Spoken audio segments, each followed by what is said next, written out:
effort again. Oh, what a goal!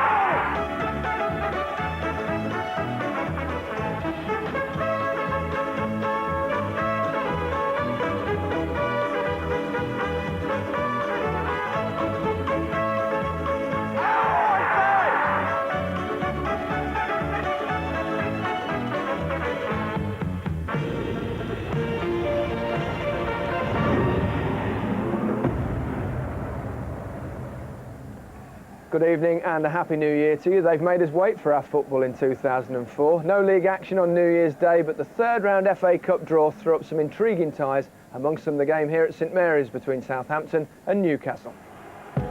It's only a few months ago that Southampton endured the heartache of losing an FA Cup final to Arsenal. Newcastle have come close themselves in recent years, but it's now 35 years since they won a major trophy of any sort. Well, this third round clash is a little tougher than either side would have wished for at this stage, but I think we might quite enjoy it, and we'll enjoy it in the company of Alan Hansen, Peter Reid and Peter Schmeichel. Third round day is one of the, certainly the best so far this year. Yeah, this is a great tie, and it's a difficult game to call because both sides are basically struggling for form and confidence. Southampton, no points at 6 over Christmas. Newcastle 1. I think Southampton are their best. I saw them 3 weeks ago at Anfield. They're strong, they're resolute, they're dependable. With just enough quality, if they have a good day, they'll trouble anybody. Whereas Newcastle are brilliant going one way, going forward. They've got Shearer as the focal point. They've got players that can run past them. You've got Robert that's scoring goals for fun. But defensively is a big weakness. When you talk about organisation, communication and position, there's nothing there. They've got Woodgate back tonight, so he might make a difference. They have underperformed this season, Newcastle, compared with in the last couple of years. Peter, do you think it is because of that defensive frailty? I think they've had a great couple of years, but they brought Woodgate in, who's an exceptional player, but his fitness, he hasn't played that many games, so they haven't had an understanding in Bramble. So I think that has let them down. The key areas, I think, the front areas with Beattie and Phillips and Shearer with Dyer against the back two. I mean, because I think there'll be goals in this game. There's quality strikers. But certainly Newcastle. Newcastle. Well, the defenders might be on top, but Newcastle will want desperate to win this tie. And I can assure you, this isn't a black and white tie. To all Southampton fans and Sunderland fans, it's silver. All right. I can see me getting silverish. If I go up the north, I can see me getting hammered. But Southampton have done terrifically well under Gordon Strachan. They have, and they won the final last season. They lost it. It's only, as it said there in the clip, it's only a few months ago they experienced that, and they'll be hungry for more. They'll be up. I think they had a particularly good run in the FA Cup in the way they performed last season, and I'm pretty sure that they will do well. And I actually think that they will come up on top tonight. I think if Newcastle defend well, they win. I mean, I think they're so good going forward. Prolific goal scoring. I fancy Newcastle as well. I fancy Now, one thing we do know, these two sides are managed by men who are always worth listening to. John Motson caught up with them a short time ago. Gordon, you've won an FA Cup winners' medal yourself as a player. You've taken the team to the final as a manager. What does this competition mean to you? Well, as a Premiership manager, it means it's funny enough. It seems to be less pressure. It seems to be more enjoyable. There's a better atmosphere about the place because you know, one way or another, you're in or out. You know, and that's good. And I think people like cup tie football, and for us to have a big cup tie like we're having today here against Newcastle, a fantastic side. It's great for our fans, and it just the whole last 18 months has been great here. So this just continues the big games here. You've won the cup as a manager at Ipswich. Alan Shearer's never had a cup winners' medal, and he was saying this morning he would swap most of what he has had in return for that. So how much of a burning ambition is it still for Newcastle to win the FA Cup? Well, it is. I mean, the glamour of the FA Cup seems to be more important to the Geordie world than most clubs, really, although they've all got their own habits and desires. But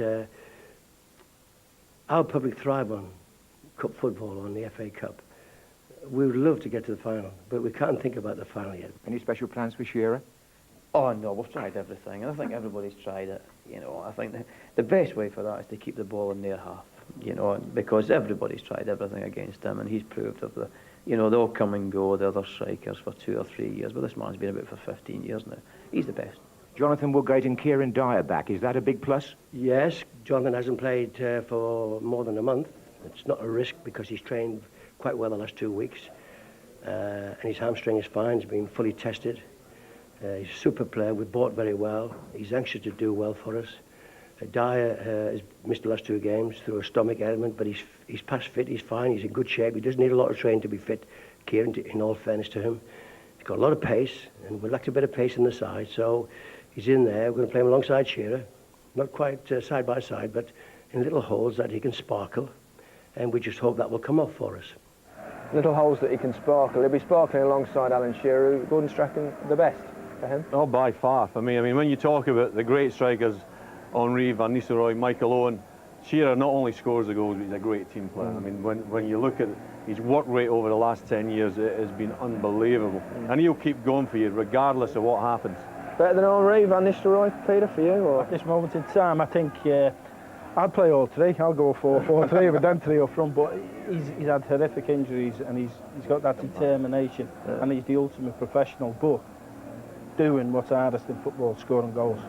You know, we've got some great strikers playing the Premiership, but there's none better than Shearer. Yeah, well, Southampton as well have got a prolific goal scorer. In fact, it's quite interesting. We've found something, percentage of goals that they both score for their teams this season in the Premiership. It's pretty remarkable, isn't it? It is pretty remarkable, and we, Ellen said before that they've got, Newcastle got players who scores goals for fun.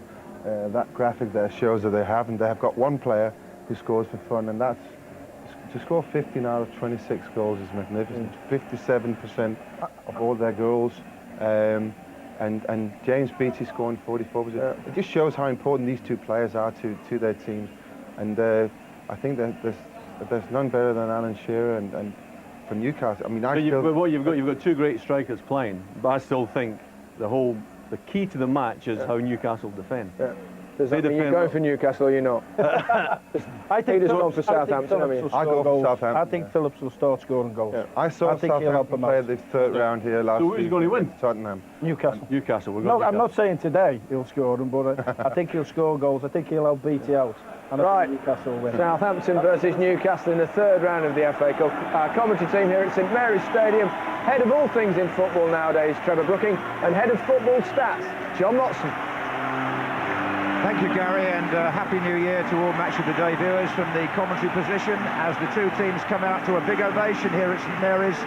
Not the best Christmas for either club. Southampton beaten twice, Newcastle taken to task by their chairman Freddie Shepherd, but the 3,200 Geordies who've made the 300-mile journey tonight have travelled hopefully without remembering, many of them I'm sure, the last time Newcastle won at Southampton. It was in February 1972 at the Dell, of course, nearly 32 years ago, and that victory came, if you did want to stat, Gary, just 3 weeks after Joe Harvey's team had lost an FA Cup replay at Hereford.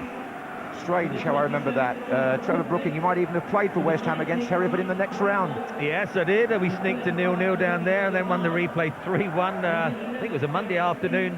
And then people of my generation probably remember it was during the 3-day week, so we played of an afternoon, so couldn't use the lights because of power cuts. A little bit of history for you there. And moving to the present day, we'll check on tonight's teams. Southampton welcome back Jason Dodd, Klaus Lundekvam and Marian Pahars.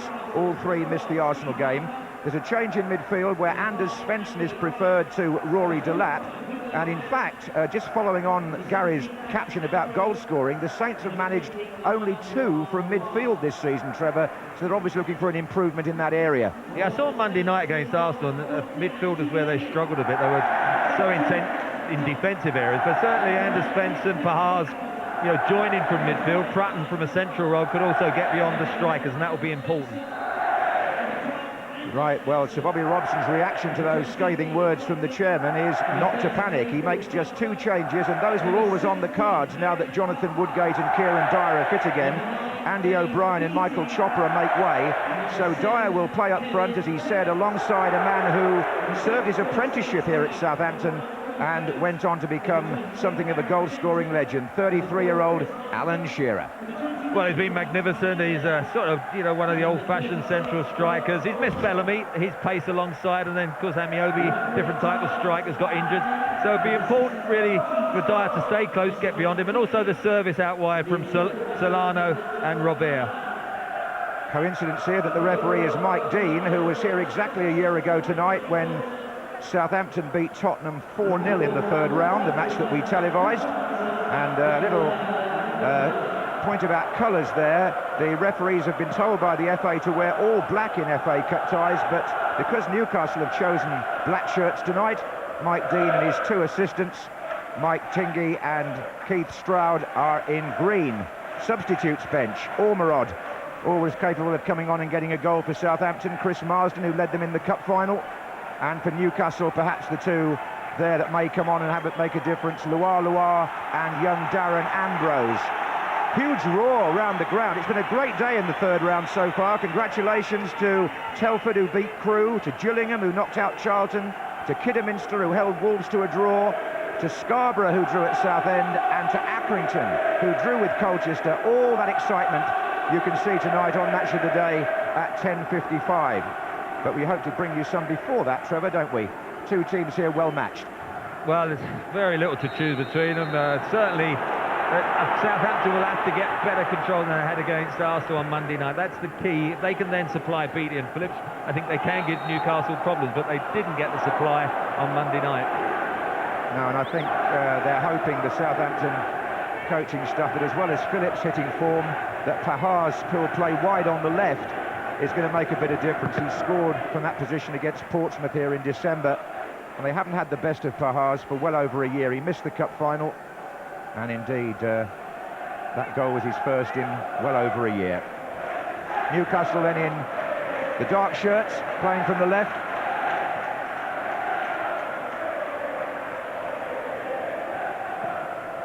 That's forward by Lundekvam, who is playing tonight his 289th first-team game for Southampton, and anybody down here will tell you he's yet to score.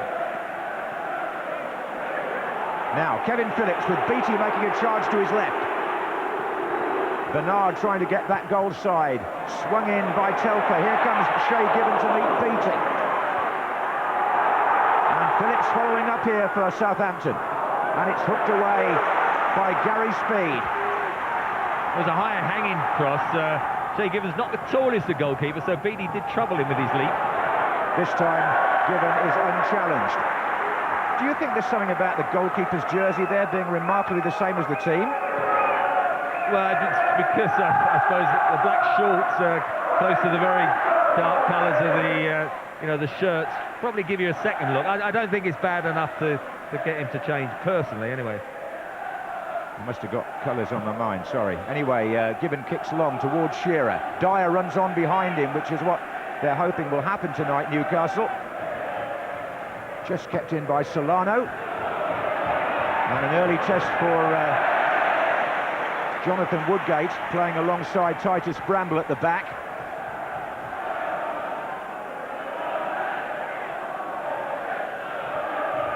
This is Pahars. Now Dodd, the captain. Telfers to his right, looking for Beattie again. That's the target. Anders Svensson with a little flick. Higginbottom.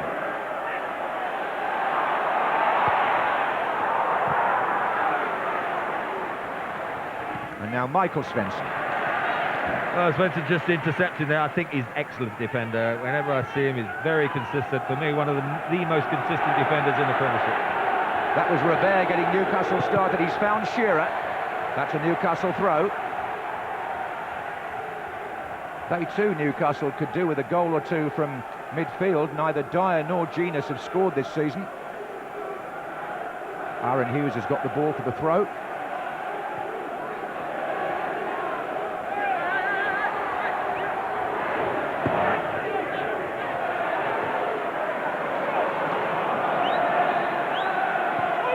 Speed, little dummy there by Dyer. Now Genus. He's going to find Olivier Bernard. Now he's got Trot down. Prutton. And a free kick to Newcastle. Now this will see Bramble go forward. And Woodgate as well.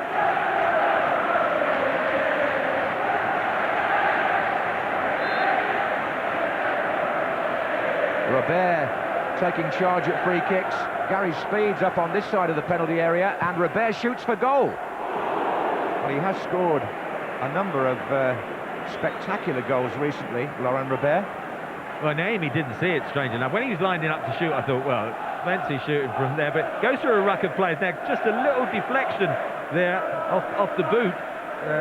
Could have deflected it into the middle of the goal. You can see Solana just stretches out, but he hit it well. And how often do you see a wall of, was it 3 or 4, sort of halfway between the 18-yard box and the halfway line? That just shows the respect they have of Robert shooting. They're quite well stocked with left-sided players, Newcastle. Robert, Bernard, Speed. And they've got a balance on that side of the pitch. Here's Bernard, who was a midfield player himself before they converted him into a left-back. But Prutton for Southampton finds Phillips. Good turn by him, free kick.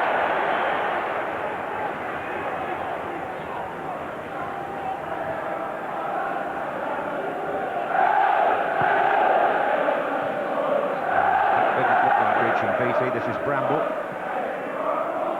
Genus. Higginbottom. Solano.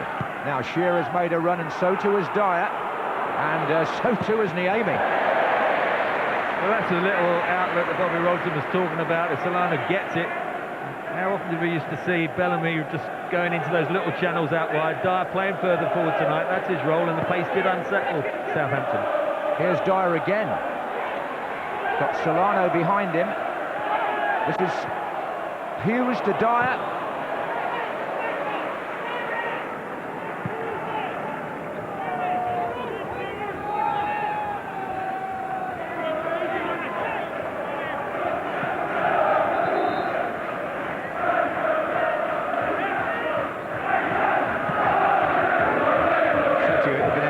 Day in the third round. We've had the final score in from St Andrews. Birmingham 4, Blackburn 0. Precisely the reverse result to the one in the league when Blackburn won 4-0 a few weeks ago. That match was delayed by 35 minutes because they had floodlight problems at St Andrews. Here's Prutton for Southampton to Higginbottom. Beattie makes his way towards the far post. Telfer comes in as well. Phillips is there. Phillips across the goal. Well, I didn't quite get the power for it to really get through the defence. Robert had 2 missed kicks there, so he's got to be relieved that Southampton didn't get a goal from that. Now Dyer to Genus. That's broken down. And it's Jason Dodd looking for Kevin Phillips, who was obstructed slightly there by Bernard. Nothing given.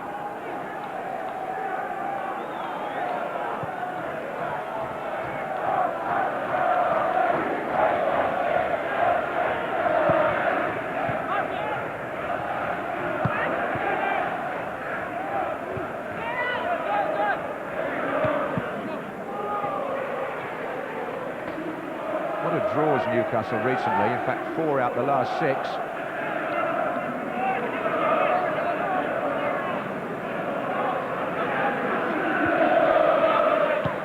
forward by Gary Speed and back by Michael Svensson.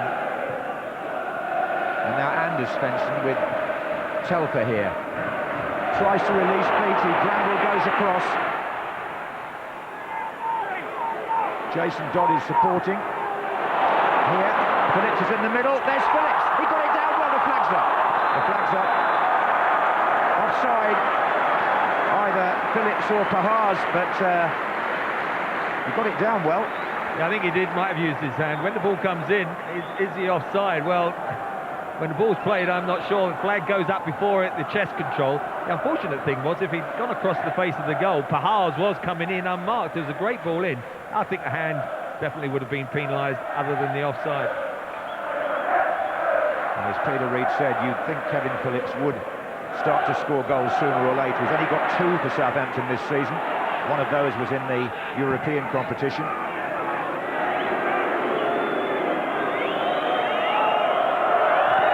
I don't think he was offside there, but it'll doubtless be debated later. Flag was up. This is Speed. Now then, Bernard. Good turn, Shearer's in the middle waiting. That's David Prutton away from Genus. Now it's Woodgate.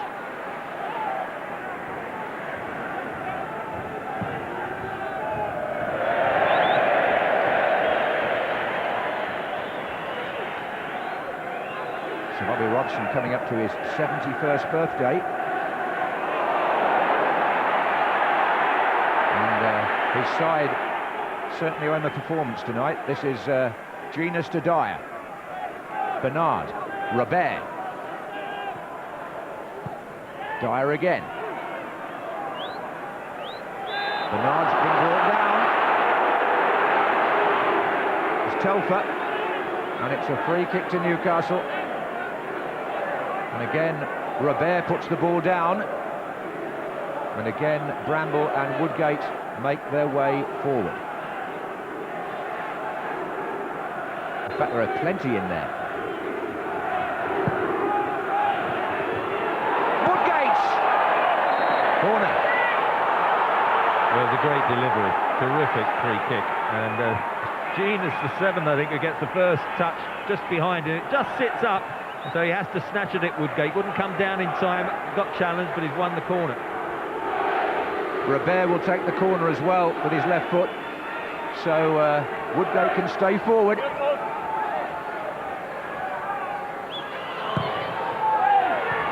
Plenty of Southampton players there in the cluster. This is Solano. Back out to Robert. And Shearer comes near post. In the end, it was Bramble who had a half-hearted volley. Terrific ball in, volley again from Robert. Solano switching it back out to the wing. First time volley, and Higginbottom, who's done pretty well in recent games since Graham Lasso's been missing for a while. So Higginbottom's been left back, and it was a good clearance by him. Yes, Higginbottom's been in that position regularly in the absence of Lassow.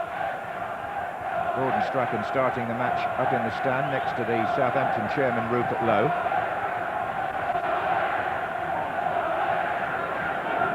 David Prutton. This is Higginbottom. And the runners include Pahars here. He got his head to it. Kevin Phillips, Beattie in the middle.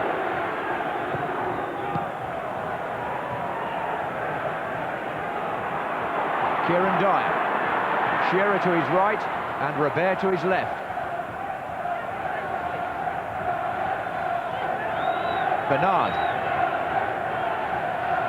Well, Dyer's certainly getting into the play frequently here. This is Speed.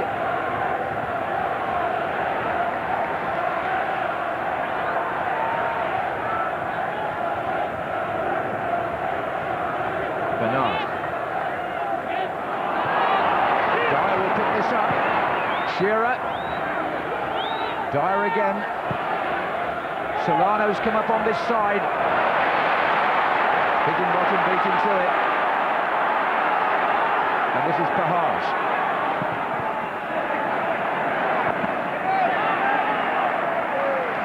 Good tackle there by Genus on Pahars. But it's got a good feel about the match. It's quite open at both sides.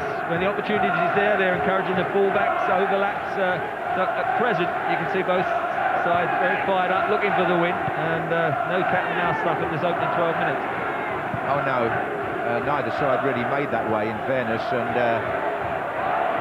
Jonathan Woodgate just rolling that back to Given. It's a fairly tight game at St James's Park in the Premiership earlier in the season. Newcastle won 1-0 with Shearer's 250th league goal. Robert won't get away with that. It's a free kick.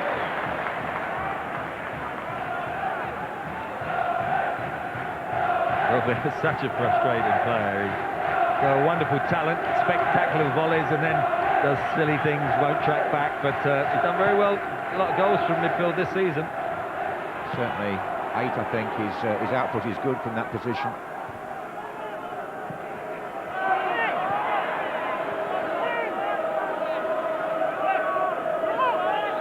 This is Dyer.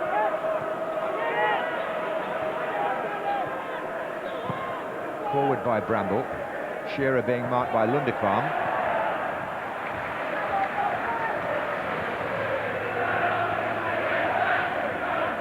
Lundekvam, who slice of luck in the cup final. He admits now that had Thierry Henry not played the decent way and kept his feet, he could have well been sent off in the first minute, and it would have been a penalty. So a bit of a let-off for Southampton.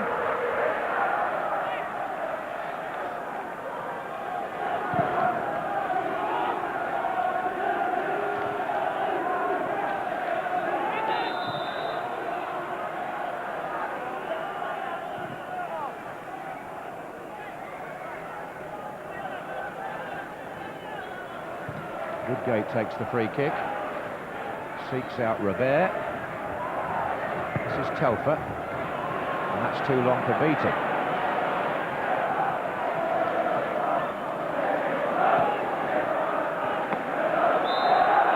Clattering into Bernard a bit there, two of them.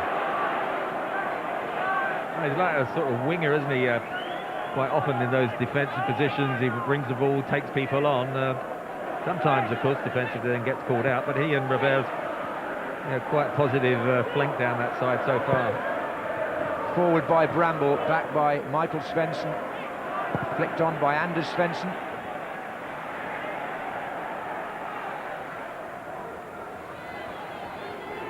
Beattie's just picked himself up. That third tackle that he's been caught by Bramble certainly letting him know he's going to mark him tight this evening. I think that goes for Shearer at the other end as well. They won't be allowing either of these accomplished goal scorers any more space than they have to. Maybe the goal or goals will come one of the source for a change, these two clubs. It's David Prutton in there. And now it's Paul Telfer.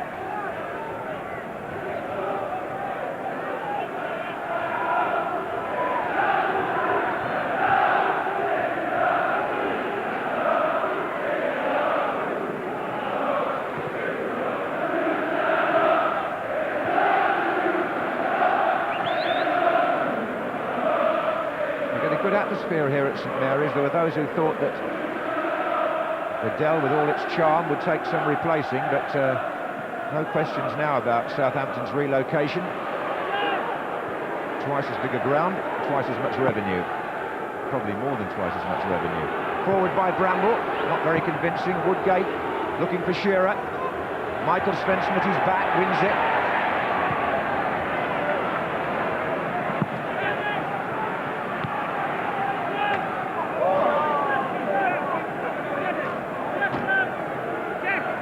Newcastle haven't won the FA Cup since 1955, but they did get to Wembley 3 years running not so long ago, beaten in the finals of 1998 and 99, and then in the semi-final at Wembley in 2000. Under three different managers, by the way, those appearances: Dalglish, Pullet and then Robson. But not one of them could actually win the FA Cup.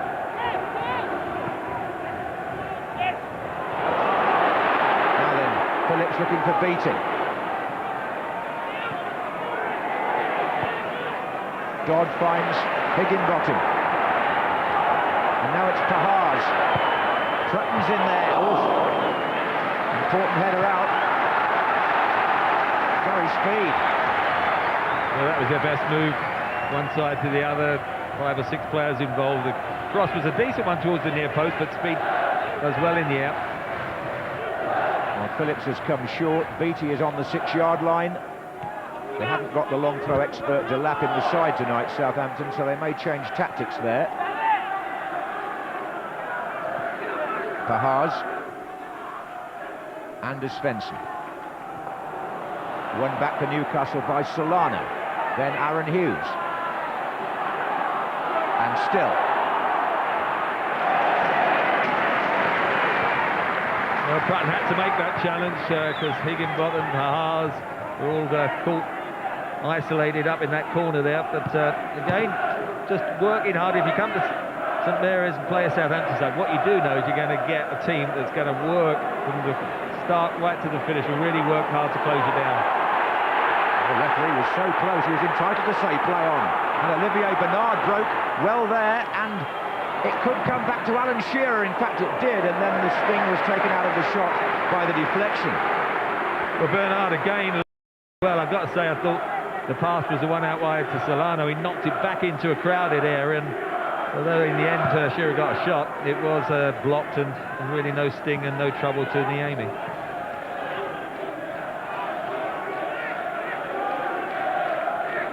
And Shearer's first sight of goal.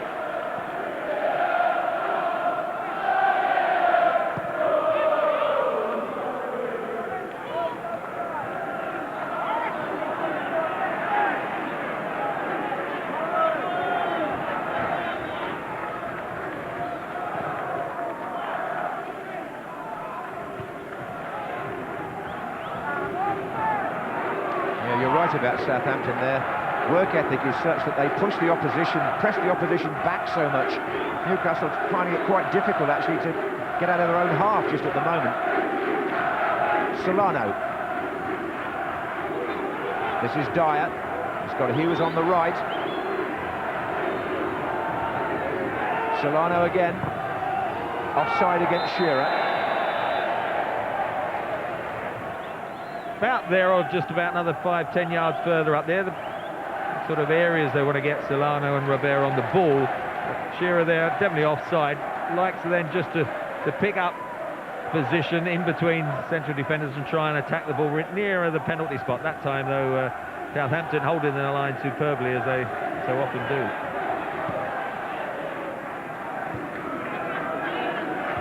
There's not much wrong with the Saints' defensive organisation. Phillips.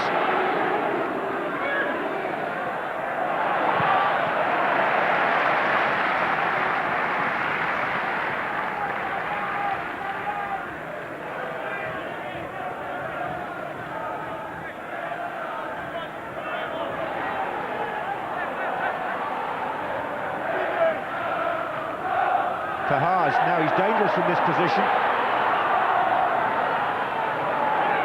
So they surrounded him with 3 defenders. Solano for Newcastle, good ball, Dyer. Robert's out left, so is Bernard.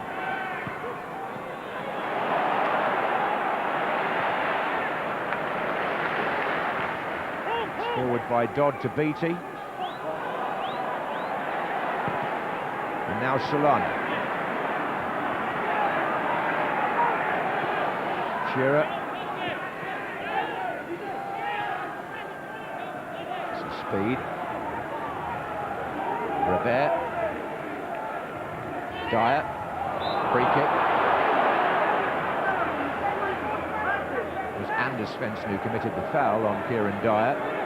And Newcastle from this position will still look to Laurent Robert. Yeah, he's got 3 in the wall. They decided, no, they've called the 4th one up. I mean, they are very conscious of the power he's got, and the way he lines himself up. Look, 4 in the wall. It's certainly, I've got to say, nearer 30, 35, 40 yards at least out. Yes, it's 40. And Robert plays it in slow and hits offside. Offside, Kieran Dyer, and injured. Well, it was unlucky. It was well worked. I thought Robert was going to shoot, so did Southampton. I thought most of the ground.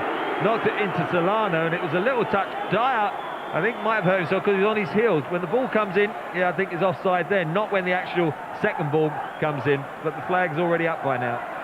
That was a tight decision, but Robert here is unsettling Southampton with this variety of free kicks. As you say, Solano flicked it on. By then, the flag was up. Yeah, just slipped on his foot in and caught his studs. And it looks as if he's moving okay, Dyer. So troubled, of course, by injury and illness, Kieran Dyer. He hasn't really been able to get a regular string of matches together for Newcastle, and that hasn't helped his England cause, really. He was in the squad in Japan. Here's Genus to Woodgate. Solano.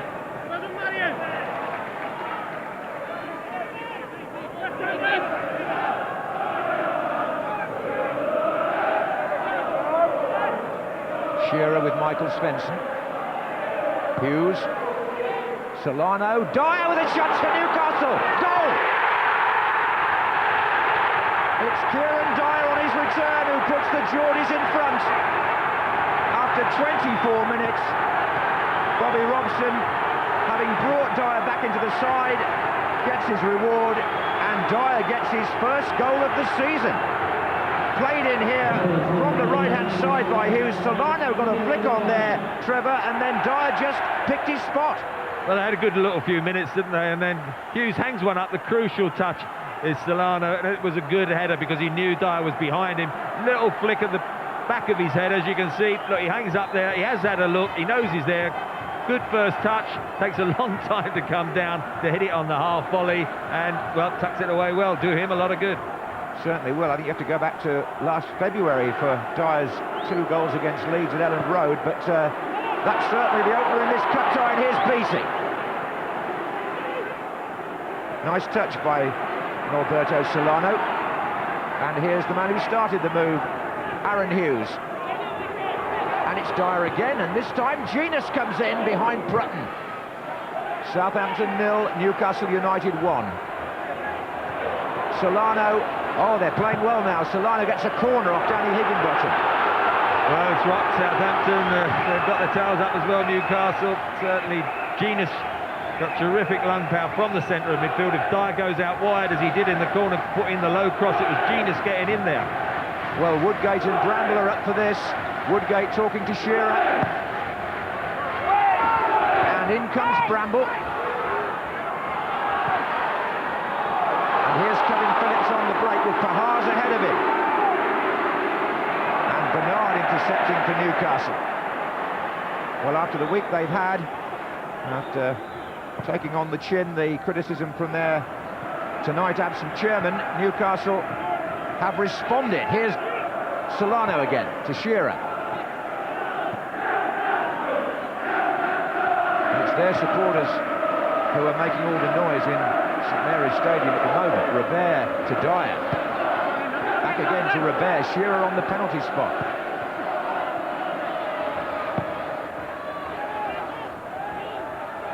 Southampton's midfield pushed well back here, Trevor. Well, it's very reminiscent against Arsenal. They just can't quite get the ball off of the opposition. They work very hard. I think the key at the moment is Newcastle, really with the 2 fullbacks, Bernard and Hughes, are their get-out balls, and they're encouraging them to go forward, and they're making the extra man and stretching Southampton at the moment.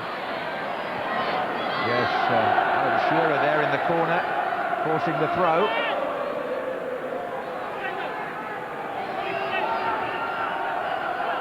Good spell this for the North East club. And they'll need to maximise it if they can.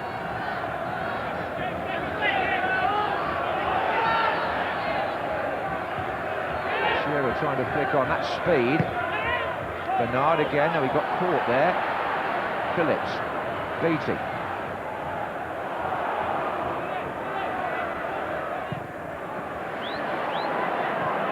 And now it's Solano.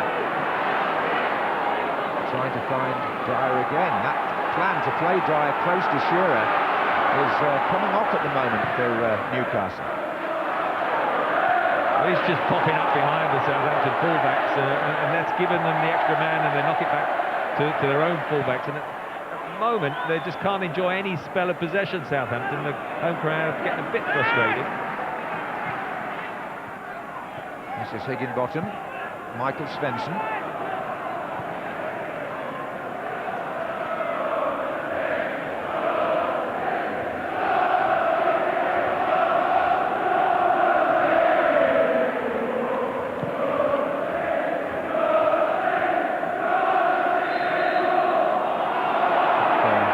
Beattie was penalised for the challenge with Bramble.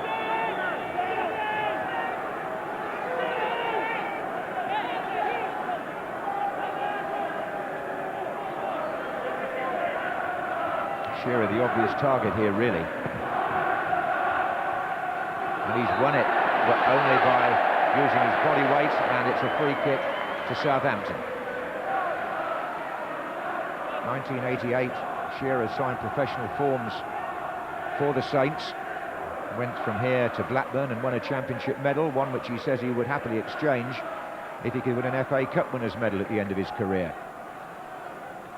I think our attitude has been excellent tonight. I mean, that's been in question from their Chairman Freddie Shepherd, but I think it's been very good. They've been fired up. Much different to when I saw them last year when they went out against Wolves and never really got into the game. I think tonight, right from the off, Southampton perhaps the first few minutes, but since then they've kept the ball better, passed, the movement's been good, strong in the tackle, and you know, they've now got their noses in front. This is Bernard. Well, Bobby Robson's been through in different spells before with his various clubs, and he's always come out on top, so no reason for him to change his principles. That's a foul by Genus, and Southampton have got a chance at last to get the ball into the Newcastle half. Played short to Prutton and then on to Jason Dodd. Phillips makes a run and keeps the ball nice and tight. Here comes Beattie. Well, he did pretty well there, Kevin Phillips, kept it in and got a half crossing. The only problem was in the real cross when you said, here comes Beattie, and Beattie was the only option, and you have to have, if your second striker's gone into the corner, you have to have at least one, probably two of the midfield, as well as Beattie going into the penalty area. And that was what I was saying to you earlier. If you look at Southampton's record, the midfield players don't get many goals. Here's Dyer. They don't get ahead of the ball very much, and so much has therefore landed on Beattie's shoulders. But Pahars is there tonight, and that might make a difference. We shall see. This is Aaron Hughes to Jermaine Genus. Solano, good close control. It's Dyer again, and Gary Speed was set up in Shearer. And there was no flag. That would have been 2-0 if he kept it down. Well, it's a shot that ended up to a great pass. I thought he might have been offside when the ball is hit. Yeah, I think he was, but the linesman had moved up to the 18-yard box, and he wasn't in a position to see, so it was impossible for him to give the decision, so that would have been a debatable one. Absolutely. As you'll see on Match of the Day tonight, there was a big debate about Watford's first goal against Chelsea. The cup always throws up loads of talking points. There were two players offside there, and as Trevor says, the linesman hadn't got back in line. Anyway, Shearer put it over the bar, so it won't matter. Here's Michael Svensson.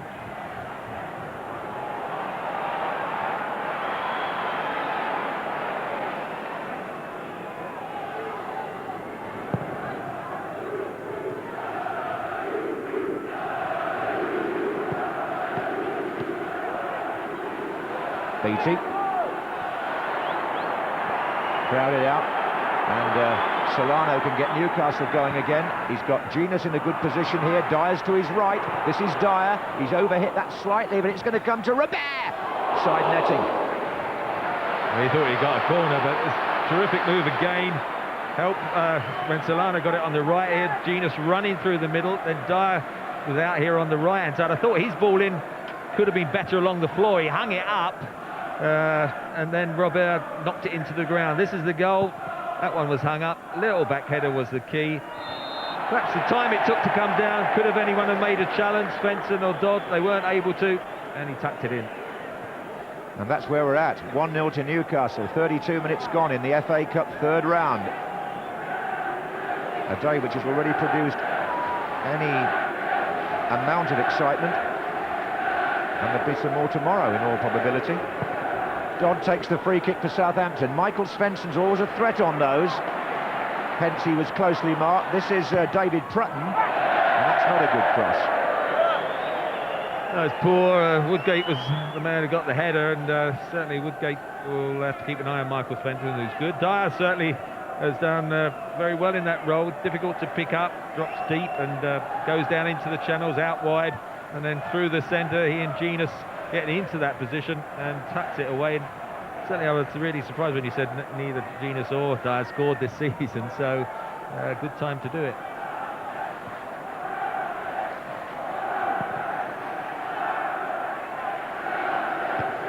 So Southampton, who were beaten here 1-0 by a Perez goal last Monday night, and indeed in the cup final for that matter as well, but one down again here.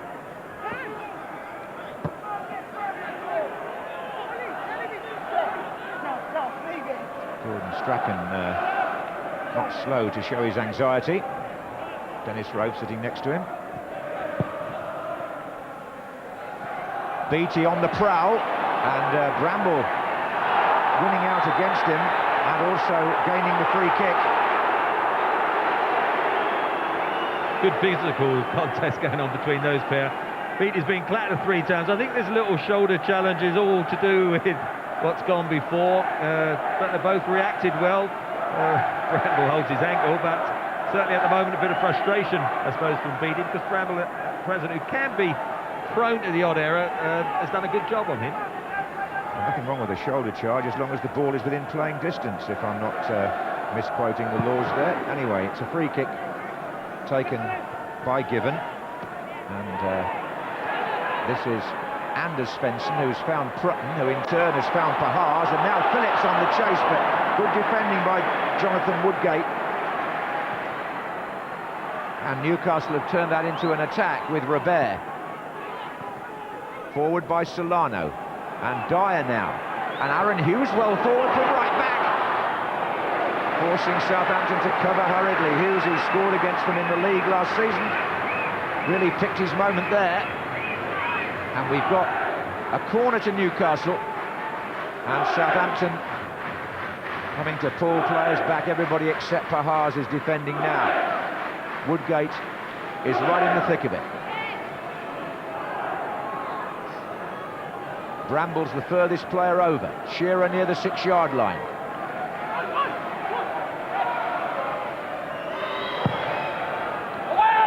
Bramble coming in back post. He was well covered. This is Solano. Now Bernard. Long line of players on the 18-yard line. Shearer's coming in. And Gary Speed had it taken off his head by Niemi. Well, marking wasn't great, was it? 2 good long crosses, deep ones. Robert, first of all, the corner, and then there's again the one to the far post with Shearer and Woodgate, funnily enough, both unmarked. I think Shearer went up and didn't head it as well as you normally would expect. I think he got a late shout from Woodgate to leave it, and then he turned round afterwards and almost apologised, because probably Woodgate would have got better power. Well, it's certainly been Newcastle's half so far. This is Dyer. It's a good turn. It's got support from Solano on that side. In fact, they've swapped Solano and Robert for the moment. Robert's over here on the right. Hughes. And Robert coming on the other side of Higginbottom, but that's going to beat him.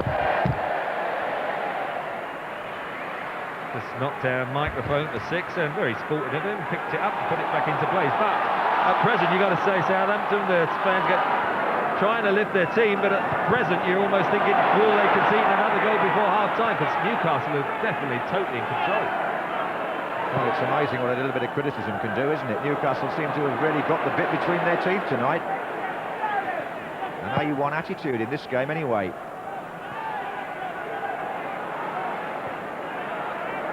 Talking of the A1, it's dickens of a journey really for the Newcastle fans to come for an evening kick-off, but you won't stop them. Not the juries.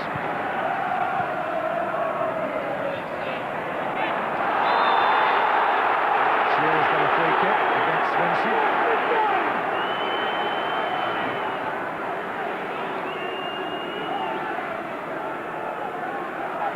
And Southampton, who were a bit flat against Arsenal, Strachan felt they were somewhat overawed in that game. Well, tonight so far they've been somewhat overpowered. This is Hughes.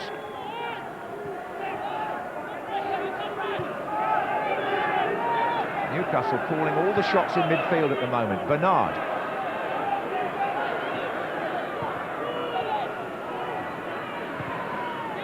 Given away by Lindequist to Solano. Southampton, their own worst enemies there. This is Speed. And they keep giving it away in their own half, Southampton. Dyer. Bernard.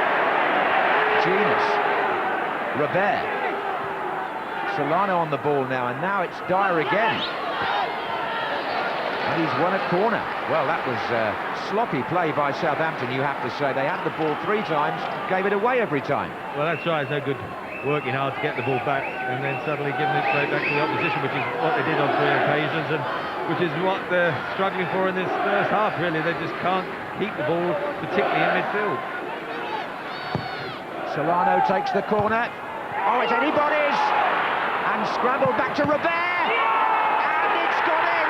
It's number 2 for Newcastle! Robert struck it through a crowd of players. And this match is only going one way. 39 minutes gone at St Mary's. It's Newcastle United 2 goals up. They could have scored direct from the corner, but then, when it comes back to Robert, well, I think it must have caught the Amy on its way through, Trevor, but it's 2-0. Well, Jonathan Woodgate doesn't know where the ball is. Look, he could have scored here. Then he just sort of tries to flick his leg, but it's James Beattie who knocks it half away, and then you've got to say, Robert, it's such a terrific strike, very low, and I can't blame Naomi for that, because I think with the power that Robert hits it, it's so low down, just hits the bottom of his arm, can't keep it out. But it was an inevitable second goal. It's just a case, can Southampton get in at half-time, only 1-0 down? And the answer is no. Well, that's Robert's 9th of the season. You made a point earlier about his goal-scoring prowess, and well, we're back to a situation. Do you remember 2 years ago on this night of the 3rd round, Trevor? We did that match at Villa Park and Aston Villa led 2-0 and Manchester United found a way back. Well, can Southampton? It'll be some cup tie if they do. Well, you also just wonder how Gordon Strachan's going to turn it round. At the moment, they're just, they've not got enough confidence, particularly in midfield. And really, again, I've got to say the key, I think, importantly, all right, Dyer's popping up in those areas, but the 2 fullbacks, Hughes and Bernard, have just kept getting forward down the flanks, and the wide midfielders of Southampton are almost turned out as defenders. And look, there's no outlet for them, and they've just keep knocking back. The crowd are getting frustrated. Somebody's just got to take the responsibility to try and get hold of the game for them. Well, we're 5 minutes away from half-time, and Southampton find themselves 2 down at home in the FA Cup 3rd round, and it really is a puzzle now for Gordon Strachan. His team are underperforming. And here's Pahars. He's looking for Beattie, far side. Bramble gets up, finds Genus. Bernard had a blistering first half in that left-back position. He's found Genus now, and Shearer's drifted out to the left wing.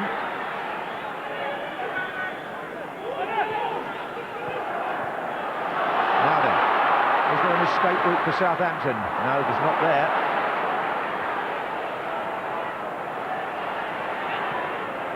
One back before half-time naturally would put a different complexion on it. But they've got to up their act now, the Saints. Higginbottom.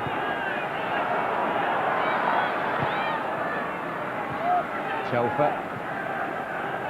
And Lindefarm's being pressed here by Shearer. They've done it really well, Newcastle. They've won the corner kick, and it's all the strikes. Alan Shearer's clapping and applauding the team, because it was the back 4 weren't involved there. It was all people such as Robert, Solano, Dyer, who sometimes don't put in that effort that he's argued, but tonight they're working very hard. They got the bit between the teeth, and they got the reward, 2-0 up. Yes, and Michael Svensson giving away a pretty needless corner there, which has given Newcastle more opportunity. That's pulled right back by Roberto Solano. A very strong challenge by Aaron Hughes. Referee saw nothing remiss. It's Pahars who's down.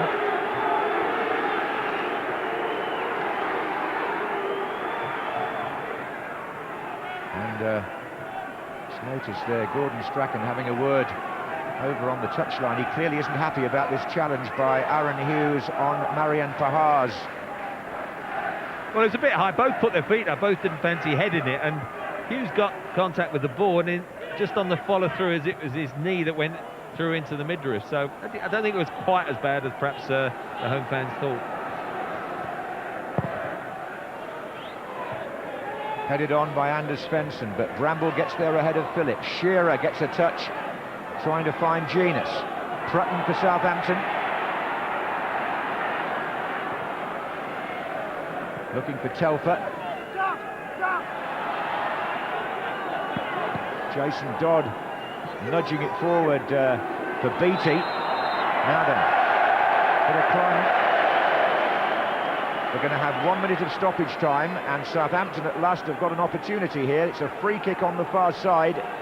Michael Svensson highly dangerous in these positions, has come forward. Jason Dodd delivers a terrific free kick the last couple of games I've watched. And there is Michael Svensson. Was he held down? He looks at the referee, nothing given, nothing doing, and Newcastle come away.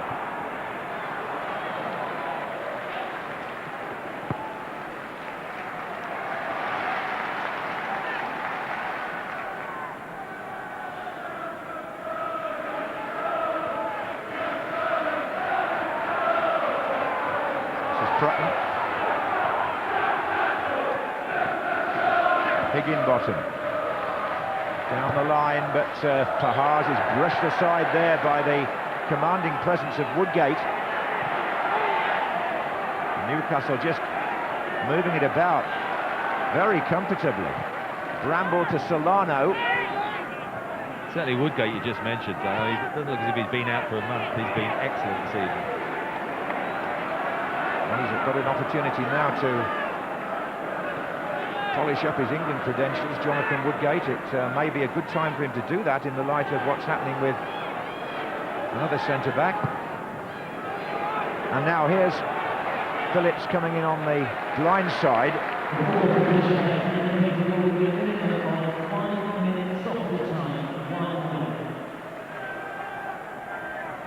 Well, do they make changes? That's the situation with Gordon Strachan. Obviously, Ormerod, Marsden and Fernandez are the trio. Certainly Fernandez, who's been out of favour recently, really did have a good spell last season when he supplied a lot of crosses for Beattie. I'd certainly be tempted to introduce him just to start with anyway. Just shows you really how the confidence is drained out of Southampton. Lundequam there just didn't have any option really as to what to do, and in the end it was another one of those hopeful balls forward which frankly haven't picked out Phillips or Beattie to any great effect in this first half. Newcastle finding their men a whole lot better than Southampton. But here's Pahars, and we get a free kick there. Aaron Hughes. And this promises to be the last action of the first half at St Mary's. And it would be an appropriate time, if you were a Southampton supporter, for them to get back into the game, and it's key for Newcastle that they just keep their attention here, coming up to the half-time whistle. James Beattie has put the ball down there. He's obviously caught the virus from Robert 40 yards out. He thinks, I think I'll have a shot as well. Well, he might as well, because there hasn't been much else happening up there. Beattie fires it through. I think it might have caught the defender's heels there in front of Kevin Phillips, did it? Well, yeah, caught Hughes, it did, yeah. Yeah, OK, corner. And Mike Dean checks both his watches. I would think he'll blow almost as the kick is taken. And there's Beattie, but it's a wayward header at the end of what's been a wayward first half for Southampton. Their supporters disgruntled as the half-time whistle goes. You can hear the dissatisfaction from the home fans, but Newcastle, Kieran Dyer on 24 minutes, took his chance well, and Laurent Robert firing one in from distance on 39 minutes have put Bobby Robson's team in charge in this FA Cup tie. They've answered a few critics, certainly in the first half here tonight, because it's Southampton 0, Newcastle United 2. Yep, 2-0 and thoroughly deserved. You said beforehand Newcastle would win if they defended properly. Well, they haven't really had to. So no, they've been put under no pressure whatsoever, but Newcastle have got class players, all right. You know, when they're all playing and playing well and they get it done, they pass and move, they zip it a bit.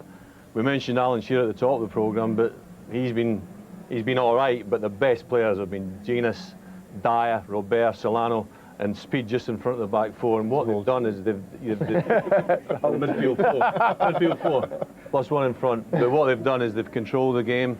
Southampton haven't exerted any pressure whatsoever in Newcastle, and Newcastle thoroughly deserve to be 2-0 up front. There'll be contrasting team talks going on in those dressing rooms now, Peter. Well, all credit to Newcastle, Sir Bobby. Yeah, the team he set up have been sharper, controlled the game, passed it well, looked a threat, and I think you've got to give them all the credit in the world. I mean, we've said that Southampton haven't played well, but Newcastle haven't let them play well. You know when to wear your black and silver tie. Don't, please. No, Newcastle tie. Newcastle deserve to be in front. They played ever so well. Don't put pressure on me, please. But Southampton, haven't got going. I mean, I know Gordon will be into them now, but I'd like to see Beattie try and get on Woodgate, try and test him, and just try and get the ball in the box and put a bit of pressure, or try to put a bit of pressure. And if it takes long balls, try and do that. It's a long way back, Peter, isn't it? Well, from the way they've played in the first half, it is a long way back. You mentioned playing long balls. I think all when they've been in possession, it's been playing the long balls. They haven't tried to get the ball down, pass it around, get some rhythm in the team. But Newcastle, they've done ever so well in putting pressure on Southampton as soon as they've lost possession. And they've got the ball back quickly, and they've passed it around ever so good. Tactics have been spot on as well. The Newcastle tactics are fantastic. Southampton have sitting back, they're defending the 18-yard line, leaving no space in behind whatsoever. Woodgate is defended great, and what they're doing well is that Woodgate is a back man, and everybody else is taking the position off Woodgate, and Woodgate is dictating where they are and what they're going to do, and that is so vitally important for a back four. And the goal, when it came from unlikely sources. He's not scored since last February. A player like Kieran Dyche's a remarkable statistic. But well, it was always been threatening. I mean, they had 2 or 3 decent chances before this, and you know, he gets himself on the box here where you expect him to be. Takes a bit of while to hit it, but when he hits it, gives the goalkeeper no chance. Actually looking back, you see when he gets the ball into his head, he's actually looking back at Dyer, and I think that's great play. There he looks, there you are, here, get the ball. And at the end of the day, it's really, really poor defense. He waits so long, actually, the 2 Southampton players run past him, don't they? You're not... Well, the big centre-back shouldn't really go for that ball there either. What's happened, Shearer's been strong off the throw-in. It's a great ball in, a great run from Solano, and he's got the midfield runner sparkling, like Bobby said, sparkling, getting in the box and getting the goal. Yeah, one of the stars of the first half, I mean, you mentioned half the side, but Rob Eyre, we've enjoyed his performance, and he came up with the goods. Well, he's been in a rich vein of form, hasn't he? He scored 2 great goals against Tottenham, 2 spectacular goals, and in this match, some of his delivery has been fantastic. And, you know, he's had 1 or 2 hits from distance, but this is like 16 yards out. I think maybe Telfer should close him down quicker, but it's a sweet hit. Really good. I'll tell you what Gordon will be disappointed in. 2 goals have come from sort of dead balls, a throw-in and then a corner. Yeah. And they're usually very strong at that, Southampton. And all the good play that Newcastle have had, the 2 goals have come from... Well, from this angle, if you look at Telfer here, if you look strong at... enough? Well, I don't think he is. No, you know, he's got to close him down a bit quicker. There he is, just at the edge of the picture. He comes here now. He should just he has a look. He has a bit. Oh, he turns his head. That's one of mine. I used to do that. I used to do that all the time. Once it goes through the leg of a defender, the goalkeeper's got no chance, and he's got to be brave there. He's got to dive. I mean, we're talking about the first time they're playing the FA Cup this season, and I mean, to go out in the third round is the worst. They've had a taste all the way to the final, and I just don't. Often happens though, I think. I don't think they're on it. They don't look the same team, do they? You're talking about Newcastle. You've got to give them credit. Pass and move, but when you're talking about delivery from either side, Solano and Robert, the delivery is like so hard to defend. Robert's been influential throughout that half, hasn't he? We've seen many instances where it's been from long free kicks to subtle crosses. 75-yard free kick this is, and he nearly scores. Peter might say, well, why was there a wall there? Well, he nearly scores for the reason that he puts 4 on the wall. He gives him a line. This is the delivery I'm talking about. That is a great ball into the box. So difficult to defend against. His crossing is fantastic, but his free kicks are very good. Peter, talk me through this volley across. This is just fantastic. Yeah, but I mean, this is how you create goals. He's put in a danger, and it's a fantastic ball, and Higginbottom's got a great defensive clearance. It's clever. Then a little bit of variation. They're expecting the big hit. And he's again, in Alan, if you're on the wall, you wouldn't have a wall there then, Peter, no? I would never have a wall from that distance. But if you put 4 players in the wall from that distance, you lose 4 players to defend in situations like we've just seen there. And again, as I say, you give him a line. If he wants to have a crack at goal, you give him a line, because obviously the wall will give you half the goal. You give him a target. If you take the wall away, you'll also take the target. So from that range, you'd never score past. You'd be very disappointed if you concede a goal from it. If it's top corner and it's hit really hard, sometimes you have to hold your hands up. But from that distance, you shouldn't be beaten. I suppose. Well, we've had 2 goals, 5 other chances. Probably the best of them was Alan Shearer's, wasn't it? Well, exactly. So, I mean, under normal circumstances, you would say this is just so easy for Shearer. I can't believe he's missed it. All right, he's come a bit quick at him, but you know, 7-8 yards out. I could have brought it down. Yeah, he could have done anything. I think he's coming away from the goal, and he might have been better having a touch here, because it's a difficult angle. You know, to have a touch. Alan's first touch is different class. First touch. Mind you, me telling him how to score goals straight there. But he's standing there, I don't think he can quite believe it that he's missed it. There is one man I would like to ask you about, Peter. I mean, Kevin Phillips. I've dug up a couple of statistics. A few seasons ago, he scored 48 goals in 79 games. The last 2 seasons, he's managed just 12 in 54. You managed him in both a good spell and a bad spell. What's been the difference? Well, in his good spell, he was fit and playing with Niall Quinn, and to be fair to Kevin, he did get injured in the last couple of seasons. But the thing I've noticed this evening, and I think he's played quite well, but he hasn't got in the box enough for me. He's gone down the side, his link-up play is excellent, but when he was at his best, certainly for me, he was in the box. There again, it's a great run down the channel. Good touch. I think this is where he gets a good touch, comes back on himself, keeps it in, comes back and sticks it in the box. Now I think other people should be doing that for Kev. Yeah. And I know Gordon has brought him to score goals, obviously. And when he does get in the box, he's still a threat, as he showed here. I mean, I think he was given offside, but... I'm not sure whether it was offside, but I'd like to have seen him head that one. Yeah. You know.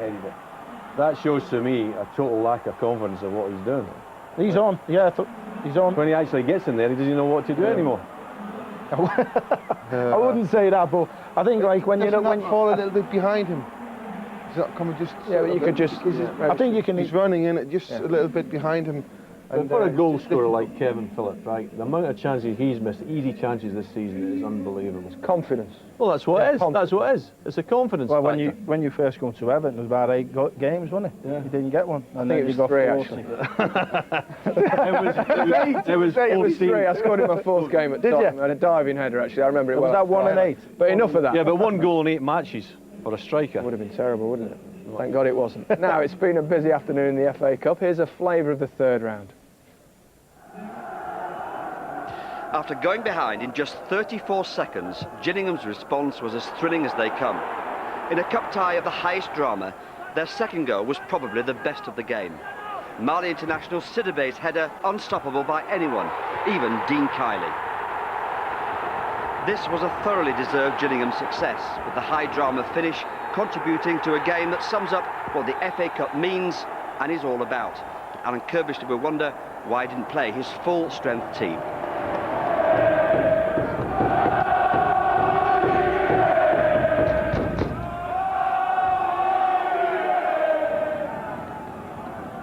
Kidderminster still believe it can be their day, and why not? Oh, it didn't fall for Hatswell. Williams! Oh, yes!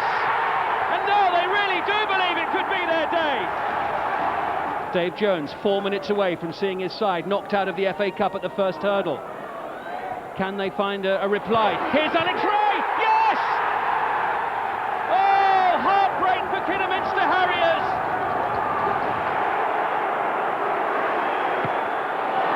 This is Devlin.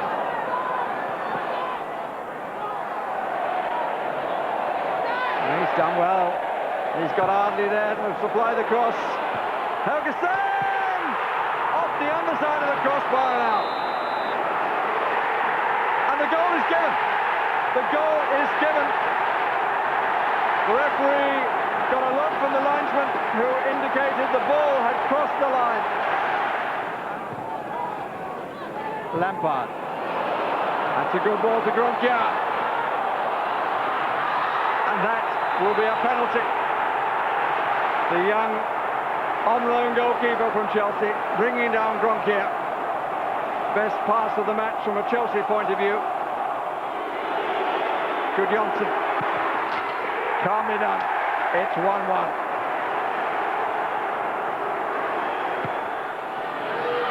It's Cook. Sullivan changed his mind, and it's 2-1. And it's Mann who got there just in front of his colleague. Johnson. Lampard. 2-2. 2 touches here. That's brilliantly left. Ha! And Mann goes down. Oh, there was a flick. think he fell too late. If he'd have gone down straight away, he might have got it. To be absolutely honest, there was a touch of luck when Tranmere took the lead at Prenton Park. A half block deflecting the ball to Mickey Millen. Then his shot comes back off the post for Simon Howarth to score. In truth, though, it only reflected the home side's domination. But Bolton, with Campo, Davis and Ricketts all suspended, still had Premiership class, and eventually it yielded a splendid equaliser for Kevin Nolan. Tranmere's 200th appearance in the Cup goes through a replay. FA Cup history summed up in these two great names, and for Pompey, a desperate need to refine the art of winning. Matthew Taylor's cross, headed with venom from a difficult angle by Sebastian Schemmel. A good start for Portsmouth. But Blackpool's response had just a hint of the jauntiness of years gone by and Sir Stanley Matthews. Martin Bullock's pass bringing the very best out of Scott Taylor. His 22nd goal of the season. 1-1, all to play for. But despite a backs-to-the-wall 10-man Blackpool display, luck deserted them. A great save, but Yakubu was there right at the end of 90 minutes.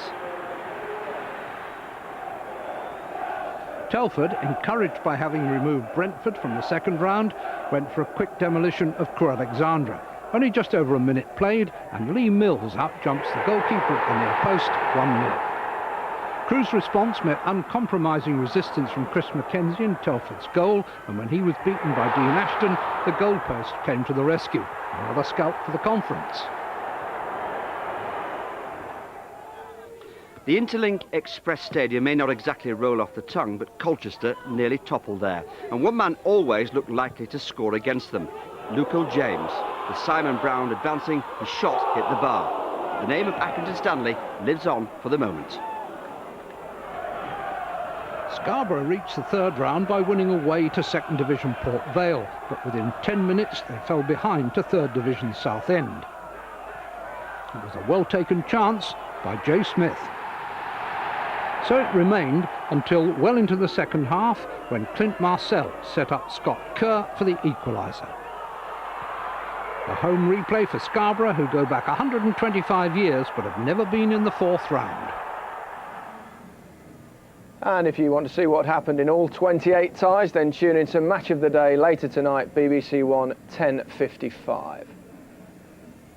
Then tomorrow we're off to the West Country for your quintessential FA Cup third round tie. Yeovil from Division 3 against Liverpool, BBC One, 12:40 for that one. Now, one or two lower division sides went very close to knocking out Premiership opposition, but Watford went the closest. There were some interesting decisions, weren't there, at Vicarage Road?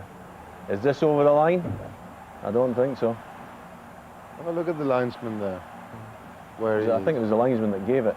The linesman. Not sure even a Russian. No, not a chance. I mean, that's a poor decision, isn't it? And this is Gallison, man. What about this penalty? Where the referee is but this right on the spot, that's a penalty kick.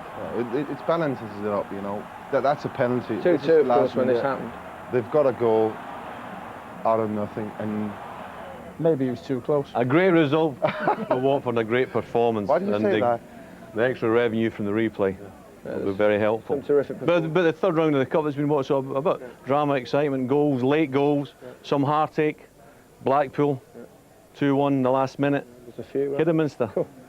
Well, what about here? Can Southampton stage any sort of a comeback? They've got to get a goal, haven't they? I think the first 15 minutes is crucial. I mean, I'm not so sure that he'll bring anybody else on. I think that if he has a right go at them, then they could get beaten 5. But so what? I mean, would you ever go at Newcastle? Would you like play two up front and then support? And I know what Peter said about them not playing football, but I thought they tried to play, but Newcastle shut them down and kept winning it back here. I'd get right up on the halfway line. I know what you'd do. And you go 4-4-3. No goalkeeper.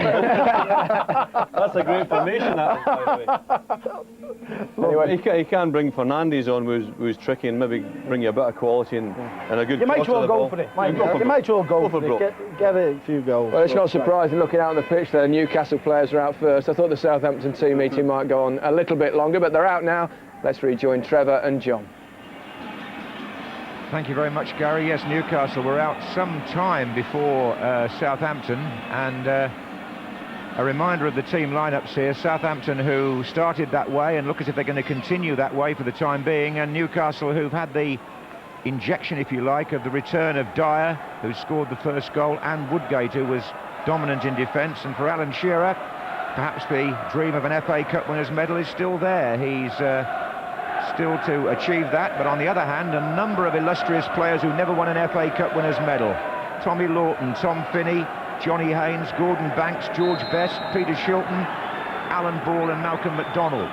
All of them either got to finals and were losers or didn't get to a final at all. So it doesn't always follow that the most famous players pick up that particular trophy and medal. Here's Jason Dodd, and there's an offside early in the half against James Beattie, who doesn't look at all pleased with life at the moment, Trevor.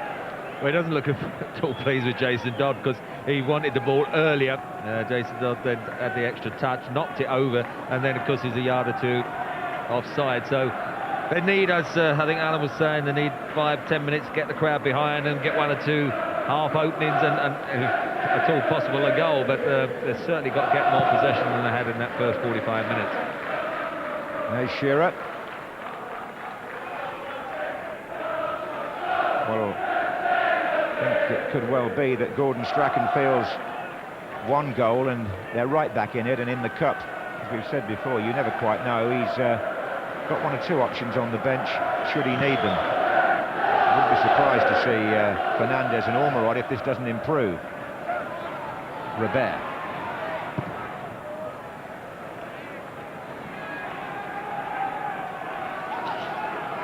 His plan to push Dyer up alongside Shearer is quite an important experiment. Well, you would call it an experiment. It's an important move by Bobby Robson, because as you said earlier, no Bellamy, no Amiobi, no Carl Court.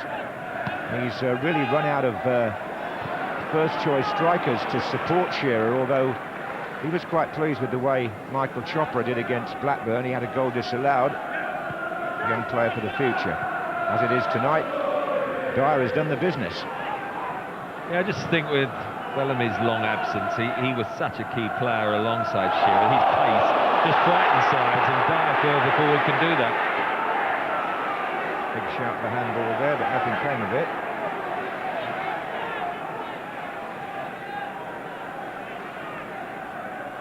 Bobby Robson was a Newcastle supporter when they last won the FA Cup in the 50s. Here's Shearer, who knows all about that tradition. 3 cup wins in 5 years. The Newcastle team of Jackie Milburn and company. Here's Solano. Just in case you think overseas players are a recent addition to the English game, in those early 50s years, Newcastle had the Robledo brothers, who came from Chile. One of them scored the winning goal in one of those finals. Forward by Bramble. Here's Jason Dodd. Telfer's not quite got into the game yet tonight, and that goes for 1 or 2 Southampton players. Here's Michael Svensson.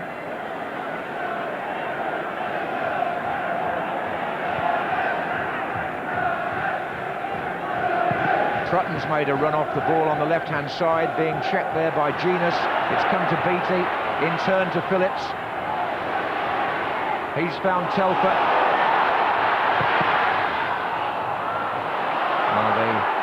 Deflection on the cross favoured Newcastle, and Titus Bramble has found Kieran Dyer. Shearer's out on the right. They need support from elsewhere. Genus pumping forward in the centre, and Dyer holds it up long enough to find speed. Robert. This is Solano. Robert again. Shearer wanted it played even further over.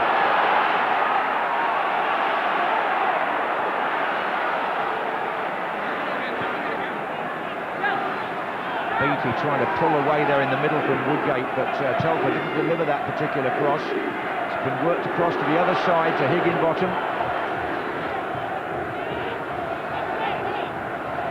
Pahars to Trutton.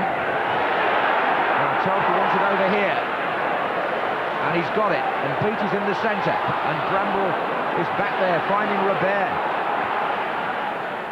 And Southampton have got to take risks and push players on if they're going to get back into this cup tie, and Newcastle in turn look perfectly capable of catching them on the break. Kieran Dyer, Hughes, Shearer backing away to get underneath this.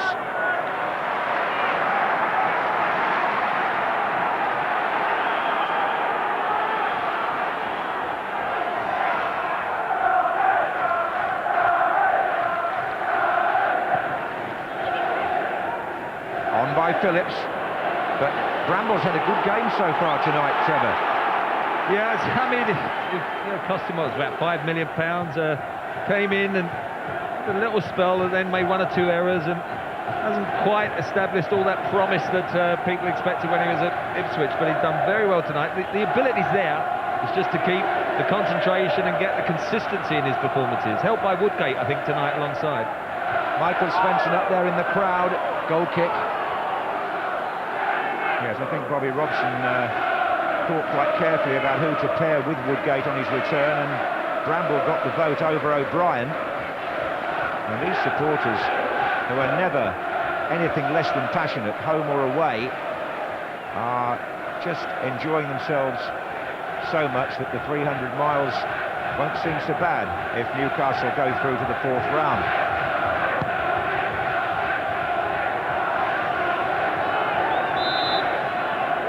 Shearer penalised.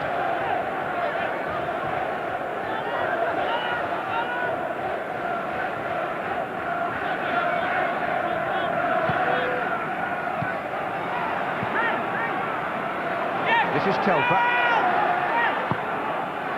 Phillips.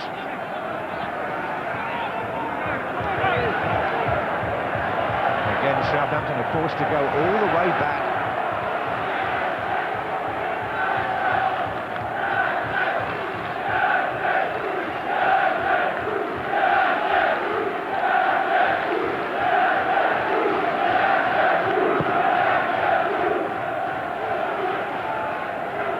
Woodgate getting the better of Beattie there.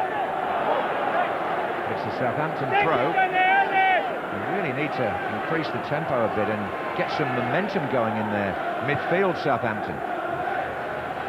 Beattie. Phillips. Pahars.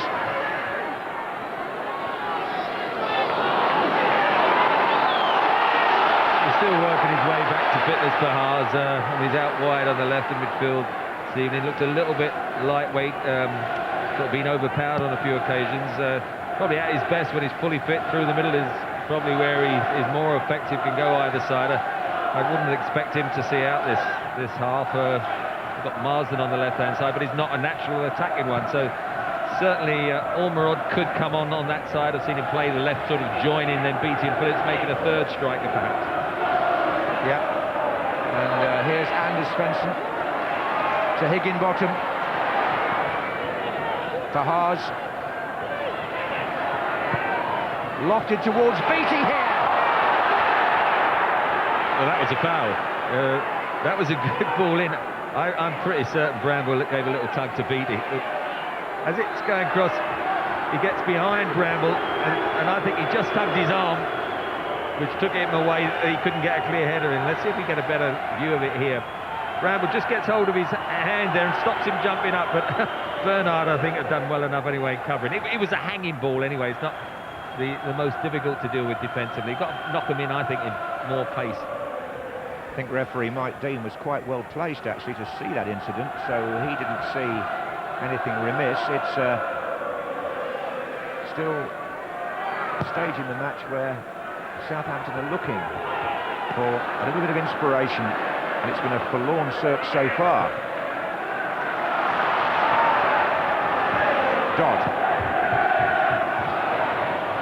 Now then, Beattie has got the other side of Bramble here. Phillips wants it pulled back. Very good cover, Jonathan Woodgate. Terrific cover. Bramble got just too tight, got the wrong side, and then this touch is too long. Knocks it ahead of him, Beattie, and it just skids away from him and enables Woodgate to come in. Beattie wasn't looking square, he was going for goal. Important spell now, they've just had the last few minutes where they've had a bit of success. Lundekvam and Michael Svensson are both forward here. That's going away from goal though. Higginbottom, who came forward for the corner, but They still can't really test Shay Given. That was a decent chance, but once Beattie's got the other side of his man, Gordon Strachan probably has seen him a number of occasions bear down on goal and put the ball in. He just knocked it ahead of him so as he could get in a bit of pace, and it just enabled Woodgate to get across made another excellent tackle as he has done all night. Driving rain now in Southampton, but I think the FA Cup's had a pretty trouble-free day weather-wise. Nothing was called off, which is always a blessing at this time of year before the fixtures get too congested.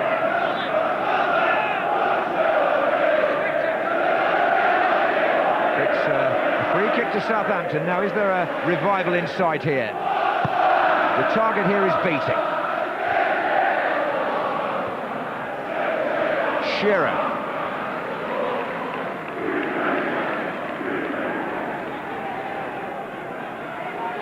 In fact, there was some snow today. It fell, among other places, in Yeovil, but we're told that the pitch there is well protected for tomorrow's live match at lunchtime with us. Yeovil against Liverpool on BBC One.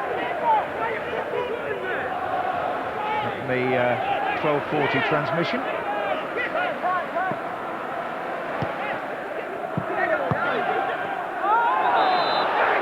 Well, with all the giant killing, well, some of it and some very close to it today, there's no reason to rule out Yeovil with their amazing cup tradition.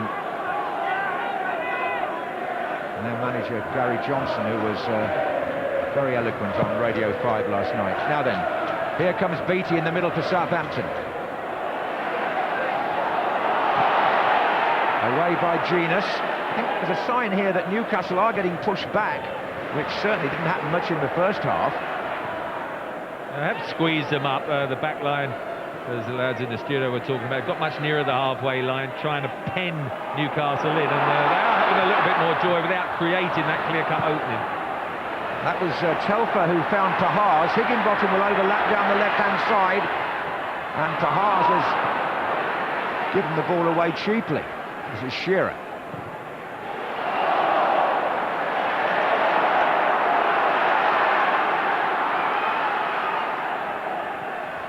Phillips looks for a free kick, not given.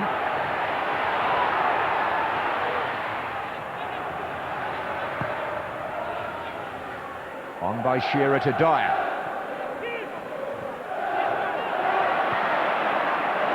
Now it's Telfer. The others are a long way away at the moment in terms of attackers, but he's found Prutton. Dodd makes the run down the right-hand side for Southampton. Test for Bernard. Oh, big test for Bernard. Play on, says Mike Dean. Crossed by Phillips. Oh, and it's over the bar. Would you believe it? James Beattie of all people, with the goalkeeper cut out of it completely by the cross. The referee said play on, Trevor, when Bernard tangled here with Jason Dodd. Well, Dodd does really well, gets possession. There is a bit of movement, but then Dodd's blocking his run. The home fans are not happy. Look, he's looking for it. They let Phillips come on. He dinks a great little ball up, hanging, gets his head to it, Bernard. And I think you've got to say well done to Hughes here, because he's the back man against Beattie, and you'd think that it would have been a free header, but Beattie can't quite get over the ball, and it just went over the crossbar, and I think Hughes did well. Well, certainly, yeah, the attention of the defender must have been what put Beattie off. Otherwise, it was a certain goal. Given had been cut out by the cross. I think the little scuffle there, as frustrated as the home fans got, I thought the referee got that right. Yeah, I would agree with that. I don't think it was a penalty, but it could still have been 2-1. Anyway, Newcastle still have the 2-goal advantage. Here's Jermaine Genus. Solano's cross, Shearer's there. It's Gary Speed.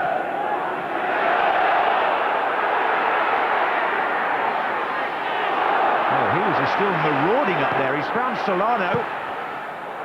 It's gone too far for Shearer this time. But look how quick Newcastle are to get the foot in. It was Anders Svensson who got possession. He'd been out the side for a while. He never really sort of got into the side. They'll trouble at the cup final, really, and then, you know, is the creative element, but he looks a little yard short of match fitness, and he's struggled in the centre of midfield.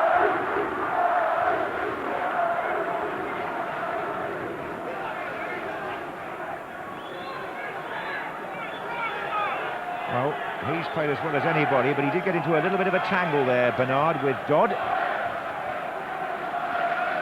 Who's now in possession, but not for too long. Beattie. Woodgate comes across.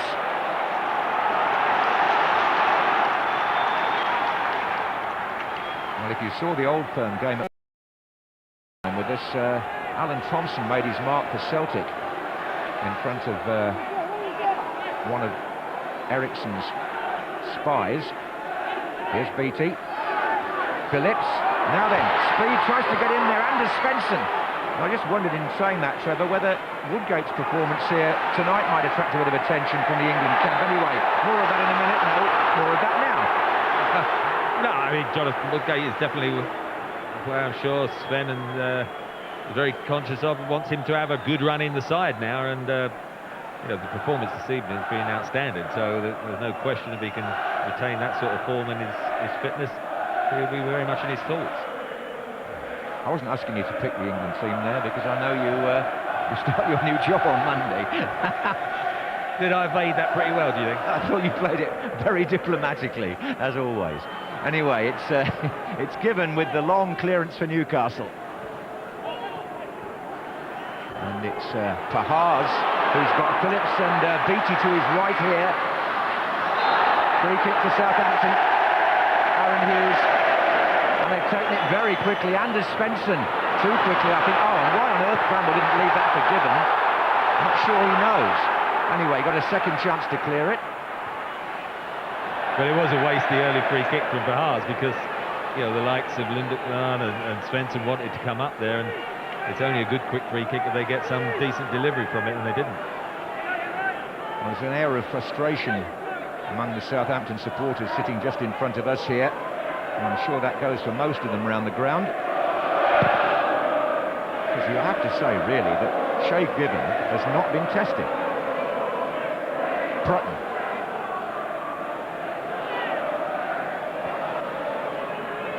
It has been about the second half, and then of course it had to be. Peters had the one when he broke the other side of Bramble, cut inside, and Woodgate got across with a tackle. And then the one at the far post, really, when he just couldn't get quite over it. They were about the only two half chances. Well, that's spun off quite nicely for Southampton. It's a corner, and they really have to get a goal now if they're going to make a fight of this second half. Lundekvam is on his way forward. Michael Svensson likewise. Dodd to take.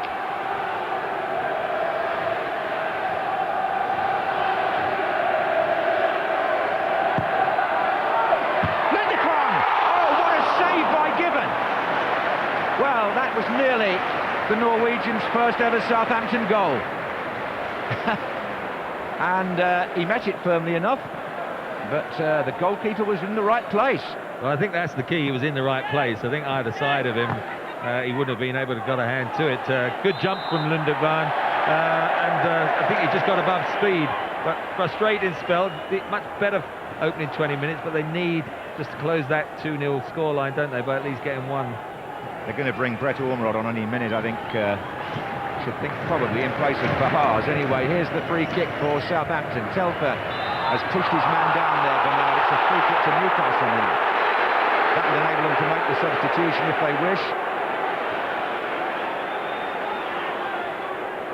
That's the header, as you say.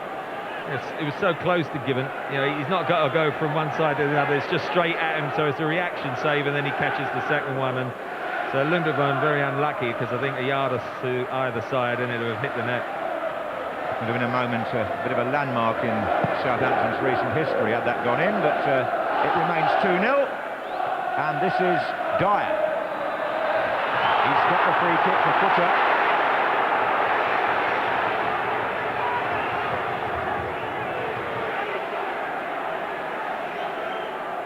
And Alan Shearer will probably have a bit of a look at this. It's 30 yards out, just under.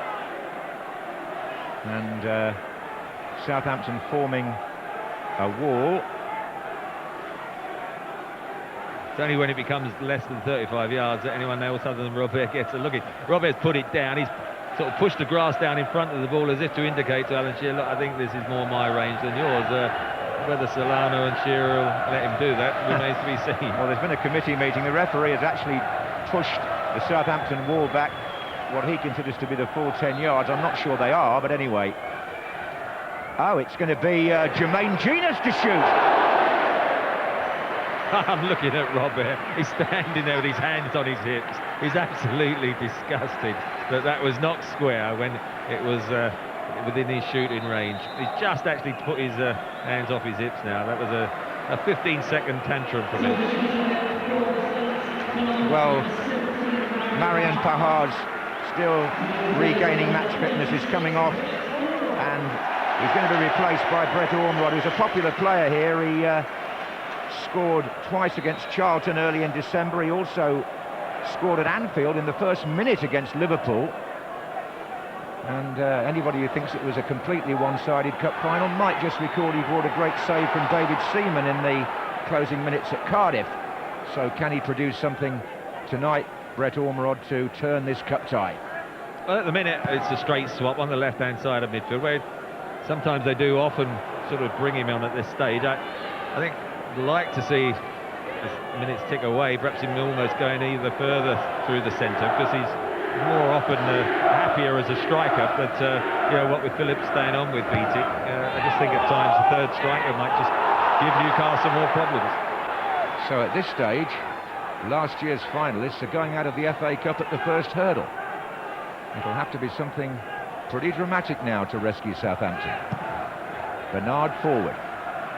Michael Svensson. Telfer. Prutton. And Beattie gets his body in there.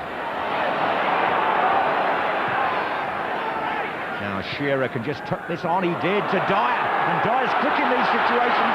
He's going to take on Michael Svensson. He's clear. Kieran Dyer. What a great goal. Oh, that's one of the best goals of the third round, surely. Dyer is back with a real bang. 67 minutes gone, and Newcastle are almost out of sight. 3-0 now, Dyer's second, and what a nice astute flick here by Shearer that put Dyer away. He's got past Prutton, now it's a matter of Michael Svensson. He's away from him, he tucks it away from Niemi, Trevor. Well, it's just the first touch, as you say. Once then he's got away. Also, Lundervan chasing back, tries to pull him back to put him off balance, but I think you've got to say well done, Bobby Robson, because he called it beforehand with lack pace without Bellamy playing in that role. He does well to wrong foot Svensson because he's a good defender, was backpedaling, didn't want to commit himself, didn't knock it too far forward, which enabled Niemi to come out and block it, and then on his left foot, having made the turn with his right, he tucked it in the corner superbly, and it's been a great night for him. Well, how perverse football can be. This time last year, Southampton were beating Tottenham 4-0 here in the third round. This year, 3-0 down to their opponents here at the same stage. And as Robson said in the interview beforehand, well, we're playing Dyer not really alongside Shearer, but in the little holes. And here's a chance for Anders Svensson at the other end. And it's come to Telfer.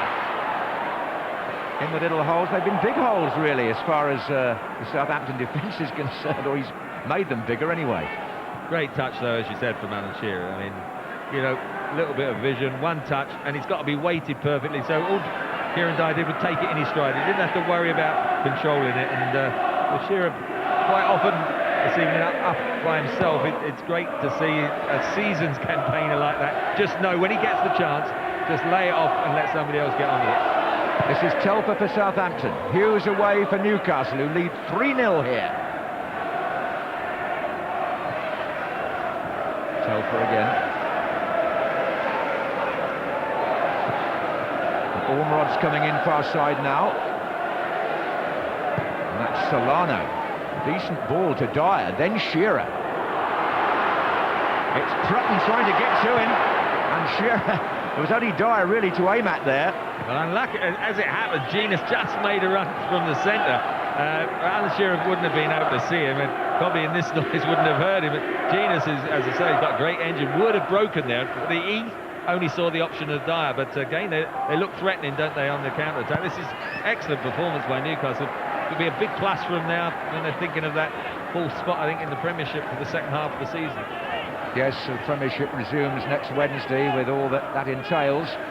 For the moment, in the FA Cup third round, we have a somewhat surprising scoreline here. A lot of people felt this would be a pretty even game, but Newcastle, I think, stung a little by some of the things that were said earlier in the week, have responded, and how Southampton could do with a younger version of him these days. That's Matt Le Tissier, still a very popular figure at St Mary's in the hospitality area. Didn't look as if he was expecting Southampton to get one back there. He was very keen on texting somebody. He's probably sorting out his next golf match, Trevor. This is Lundeklam here.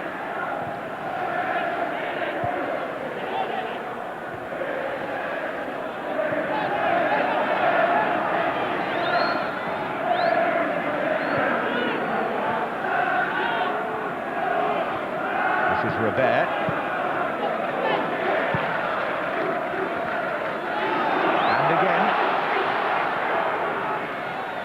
Genus couldn't quite reach that.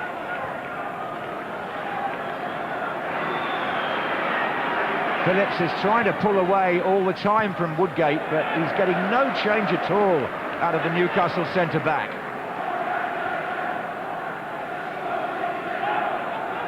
I mentioned Woodgate with England. I mean, Dyer and Genus, those three, done very well this evening, and certainly good time to be running into form. And here's Beattie climbing. Telford. And that was Dodd. And it's come out to Pratton. Hasn't scored yet since he joined Southampton from Nottingham Forest, David Pratton. He was cup-tied when he came here last year, but this is the real marksman of the night, Kieran Dyer. Look at this again, Trevor. Well, his first touch from Shearer was crucial, as was his first touch, because it just took it into his stride, then cut across Lundevang, took him out of the game, and got away from him then, which enabled him then to come outside Svensson, and then Lundevang tried a little tug, but on his left foot, didn't hesitate. He obviously favours his right, but he's quite comfortable with his left, and just tucked it into the corner. Terrific goal. Well, the endless debate about who should play on the left side of the England team hasn't been resolved, although I know when they first came over, Eriksson and Tord Grip thought that Dyer might be versatile enough to do that job. He certainly showed an eye for goal tonight. Anyway, here's, not on the left side necessarily, but here's Telfer. Robert to Bernard. Genus.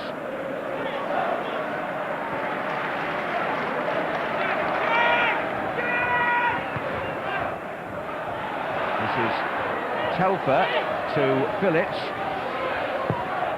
Beattie coming in. Ormerod coming in on the far side. Hughes just blocked him off. Yeah, another good header from Hughes. Very versatile, of course. He's playing a few different positions. Right back, done well this evening. Got forward on occasions, but two also important far post back headers as a defender. First when Beattie tried to get one and couldn't keep it low enough, went over the crossbar, and again there. So yeah, the back four, as Alan was talking about beforehand, they've definitely had a good night. Well, it's a whole lot different from Newcastle's last two performances, there's no question about that. And an emphatic start into the new year, with 73 minutes gone here.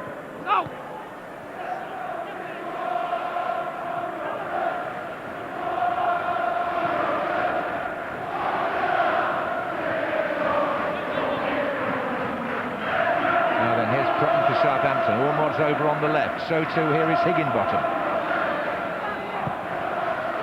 Phillips closing in here, Bramble is the defender.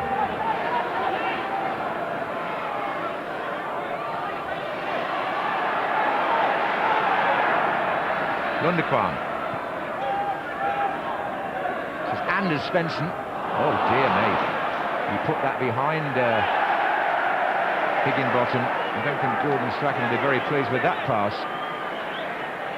He was hoping that Anders Svensson would bring a bit more forcefulness to the Southampton midfield tonight, but it hasn't quite worked out that way. This is Kieran Dyer, who's on a hat-trick now, of course.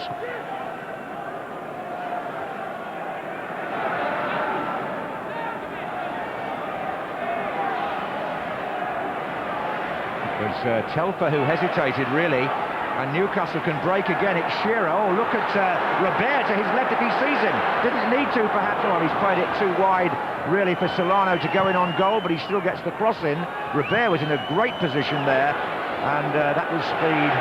And has the chance gone? Yes. Yeah, not often you say Alan Shearer picks the wrong option. Robert's just saying to him, look, Alan Shearer's blanking in there. Robert's shouting and putting his hands up. Now he's turned away, but he was clear and he was in the better position. And all right, Solano wasn't bad on the right, but in fact, Alan Shearer then knocked it too wide anyway, and the opportunity went. But at 3-0, I think we can forgive him. Well, at 3-0, Robert has found Bernard in a menacing position in the left back. Oh, that's going to be. Oh, it's not going to be a penalty. Mike Dean says no. I thought that looked a bit suspicious, Trevor. Well, I think the defender's read the way he's going to go and has sort of just put his arm out that outside the box. And then when he goes down, you know, I don't think it would have been the penalty. I think if it was a decision, then perhaps just outside would have been the time. But again, at 0-0, it might have been a more likely decision, shall we say. At 3-0, perhaps a bit of sympathy came into the decision. Yeah, well, we always enjoy one debate where we don't agree. I thought it was a penalty, but there you go. That's offside against Phillips. Well, if the offence takes place on the line, that's a penalty, isn't it? So yeah, I thought the first contact was just outside the line. So, you know, we beg to differ, but at 3-0, I think, you know, give Southampton a break. Right, they are, as you say, in a pretty much of a no-win situation here. 76 minutes gone at St Mary's in the third round of the FA Cup. Southampton 0, Newcastle United 3. There aren't many people, I think, who will get the correct score bet up tonight. Shearer having a little smile there with referee Mike Dean. In a very well-controlled and well-behaved match, as a matter of fact. I don't think we've seen a yellow card, have we? No, I think on one or two occasions when he thought about it, but no, it's been competitive. Both sides certainly fired up for it, but Newcastle, once they got ahead, have got better and better, and apart from a 15-minute spell at the start of the second half when Southampton had a bit more of the play without actually really creating too much, and then of course the third goal has knocked it on the head. And got to say, I mean, Bobby Robson said I can't even think about the final yet. They've been very impressive this evening, and they keep turning on performances like that. It will be a good side that beats them. Well, 32 years since Newcastle won in Southampton, most of those games at the Dell, of course. Is this barren run ending here and now? Looks like it. I think Malcolm McDonnell was the scorer when they won here, or when they won in Southampton in 1972. And as well as ending that particular sequence, they're going to knock out last year's beaten finalists.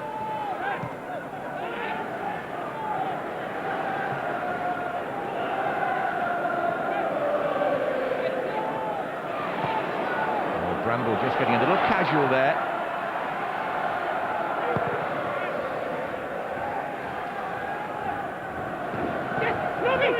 Again, it was Shearer's touch that threatened to put Newcastle away. Now that's a foul, and that is, oh dear, I spoke too soon, it's a yellow card. It's Prutton it was. David Prutton's challenge, yes it was. Speed did well actually, he went down, it was a nasty tackle, but he jumped up straight away. So the first caution of the evening to David Prutton of Southampton. It's come in the 79th minute.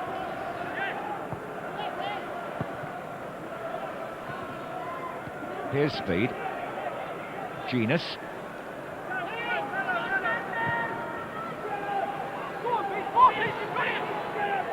I think Bobby Robson will want to give Darren Ambrose a little run out if he can. He said to me last night he's so pleased with the way the 19-year-old has acquitted himself since he came from Ipswich, Robson's old club, of course. Beattie.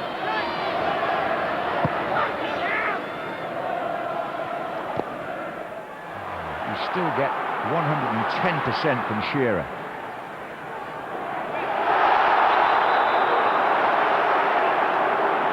going to be a free kick in favour of Svensson. Shearer there as committed and as involved in the 80th minute as he was from the kickoff.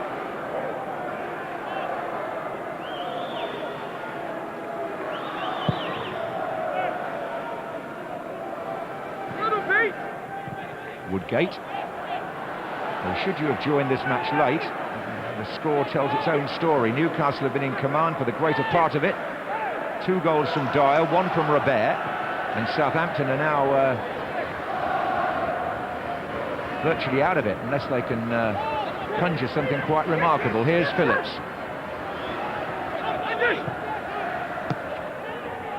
We've got Beattie in the centre here, waiting for a cross.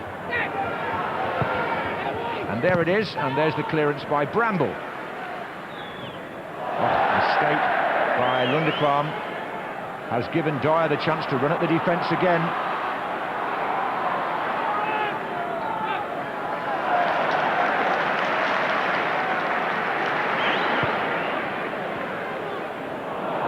Well, Bramble once more steps in, very composed. He's found Robert. Speed.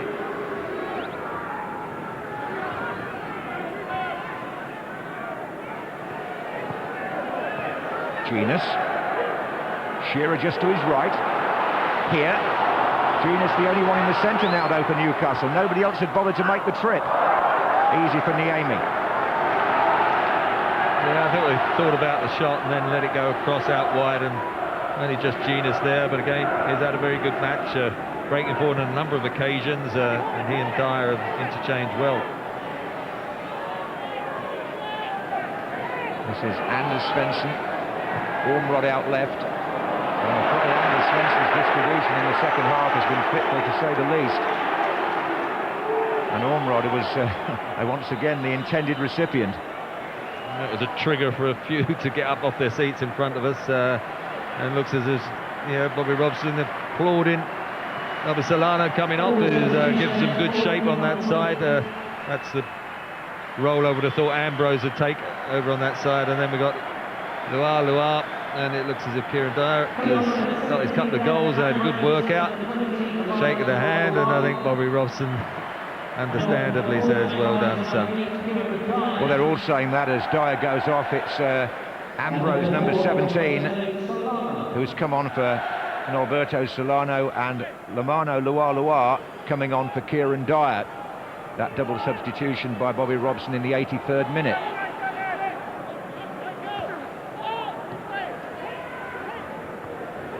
This is Telfer.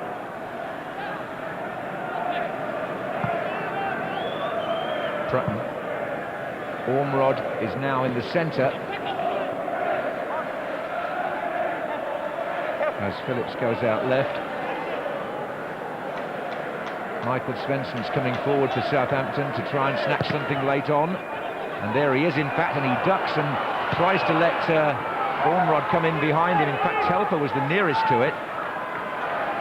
Who got his foot to it was Woodgate. And as well we've said as Newcastle have played, now it's a difficult spell, isn't it, for Southampton, because went out of the UEFA Cup early this year after such a good season last, in the cup final, now suddenly out of the FA Cup and a bleak 3 or 4 months ahead, really.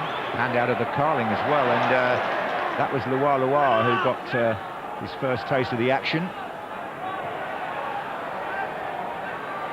Yes, Newcastle, of course, are still in the UEFA Cup, which gets going again at the end of February. Now then, Prutton with Ormrod far side, Higginbottom overlapping. Anders Svensson.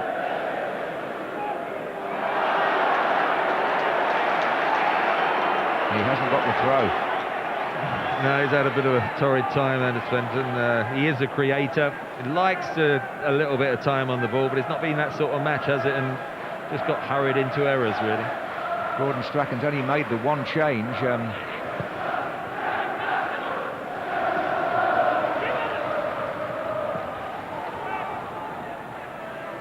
he's not going to be very happy with this performance, I would venture to suggest. That would be an understatement.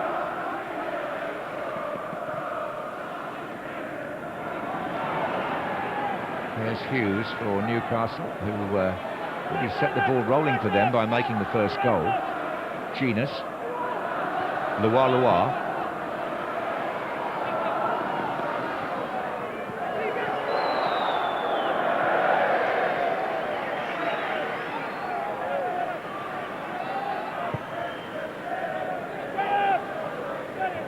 Draw for the fourth round is on Monday, by the way.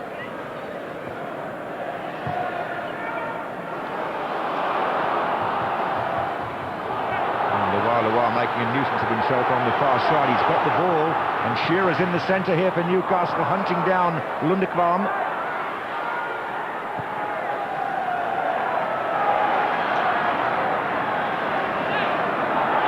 Well, that's just about summed up the game, really, how easily Bernard picked off Telford there. And Bramble once more ahead of Beattie.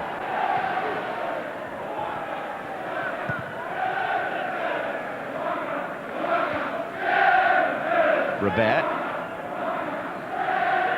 Genus in stride, Loa, oh no.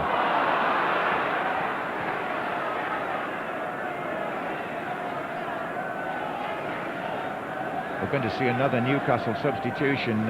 Hugo Viana, the young Portuguese player who's coming up to his 21st birthday, is waiting to get on.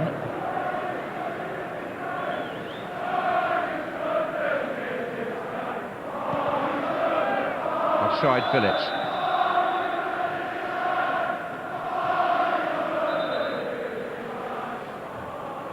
And this is the change, and Laurent Robert, who scored the second goal, is being brought off.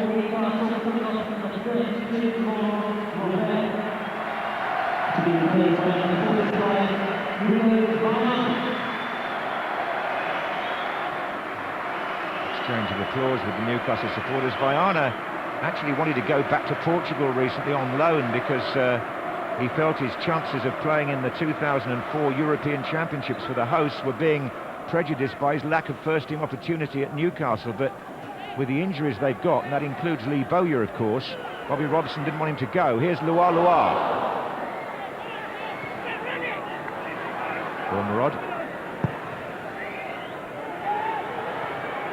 Well, now then, Beattie. Can he get something back? Given, who's been largely unoccupied tonight, comes out to clear. This is Telfer. And because Given had come out, he tried from distance, but the goalkeeper was safely back. It was over-optimistic to the extreme, wasn't it?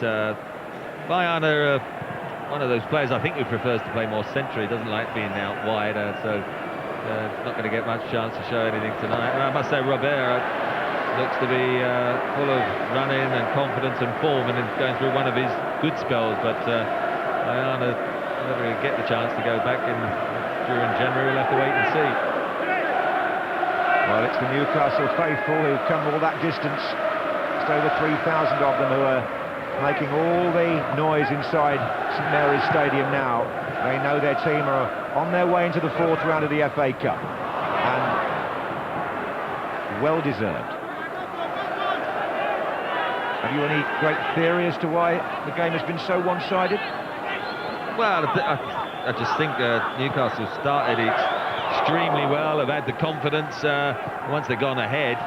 Individual performance like Dyer, Genus, Woodgate, the England trio have been excellent, and really Southampton, particularly in the midfield area, haven't performed. I think in midfield with Solano and Speeds, their experience alongside Genus and Robert, and then Dyer dropping deep, have just given them the total control. Very similar to like Arsenal, where they struggled in midfield. It hasn't been on very long, but Viana had a crack at goal there, and Niani was right behind it. Oh, look at this, it's Genus, and he's got options right and left, and Loa is in here for Newcastle, and should really have made it 4.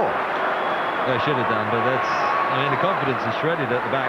Southampton usually defending is one of their stronger points, but they're giving it away. Loa, little back heel, and you think he's just going to clip it into the top corner. Naimi was worried, and it was close enough. Just before that, we had the shot by Viana, didn't we? And that was from the inside right position. You can see why he likes to play more central.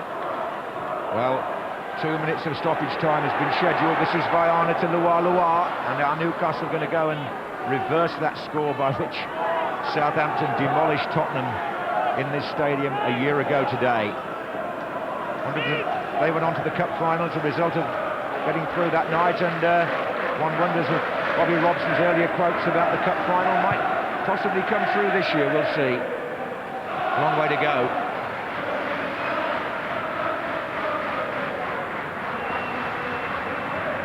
But if one of the big three, as they call them, are not going to win the FA Cup, there's a big opportunity for the likes of Newcastle and Liverpool. Well, Newcastle and Liverpool are the two big sides who we're seeing this weekend, who, you know, be frustrated when they look at the top of the Premiership, see those three so far ahead, and they'll be wanting to have a better second half of the season in all different departments. And the FA Cup is a coveted trophy that I'm sure Newcastle and Liverpool have got their sights on. Newcastle today, I've got to say, have played extremely well. I've been very, very impressed with them, and it's a great start to 2004. Yeah, this is Newcastle's most impressive performance for some little time, certainly away from home, and they're ending the match on the attack. We're playing the time that Mike Dean will add on. It's a free kick on the far side. Baiana will take it. Shearer's there. Lualua was there. I think he should have scored again. He could have had a couple of goals. Again, the marking, a bit wayward. Virtually a free header. Didn't seem to get the time and all the power behind it. It went pretty comfortably in the end to Niemi. Yeah, I think he needs a goal, doesn't he, Lualua? I think he's scored really since last February in the first team. Anyway, here's Southampton for a late consolation. It doesn't come. This is speed. And we're in the final minute of stoppage time at St Mary's. And one of the quieter nights of Shay Gibbons' career. He made the save stretching upwards from Lundekvam's header. That was possibly a key moment, but there haven't been many from the Southampton point of view. Oh, Trutton tries to knock it back over the goalkeeper's head.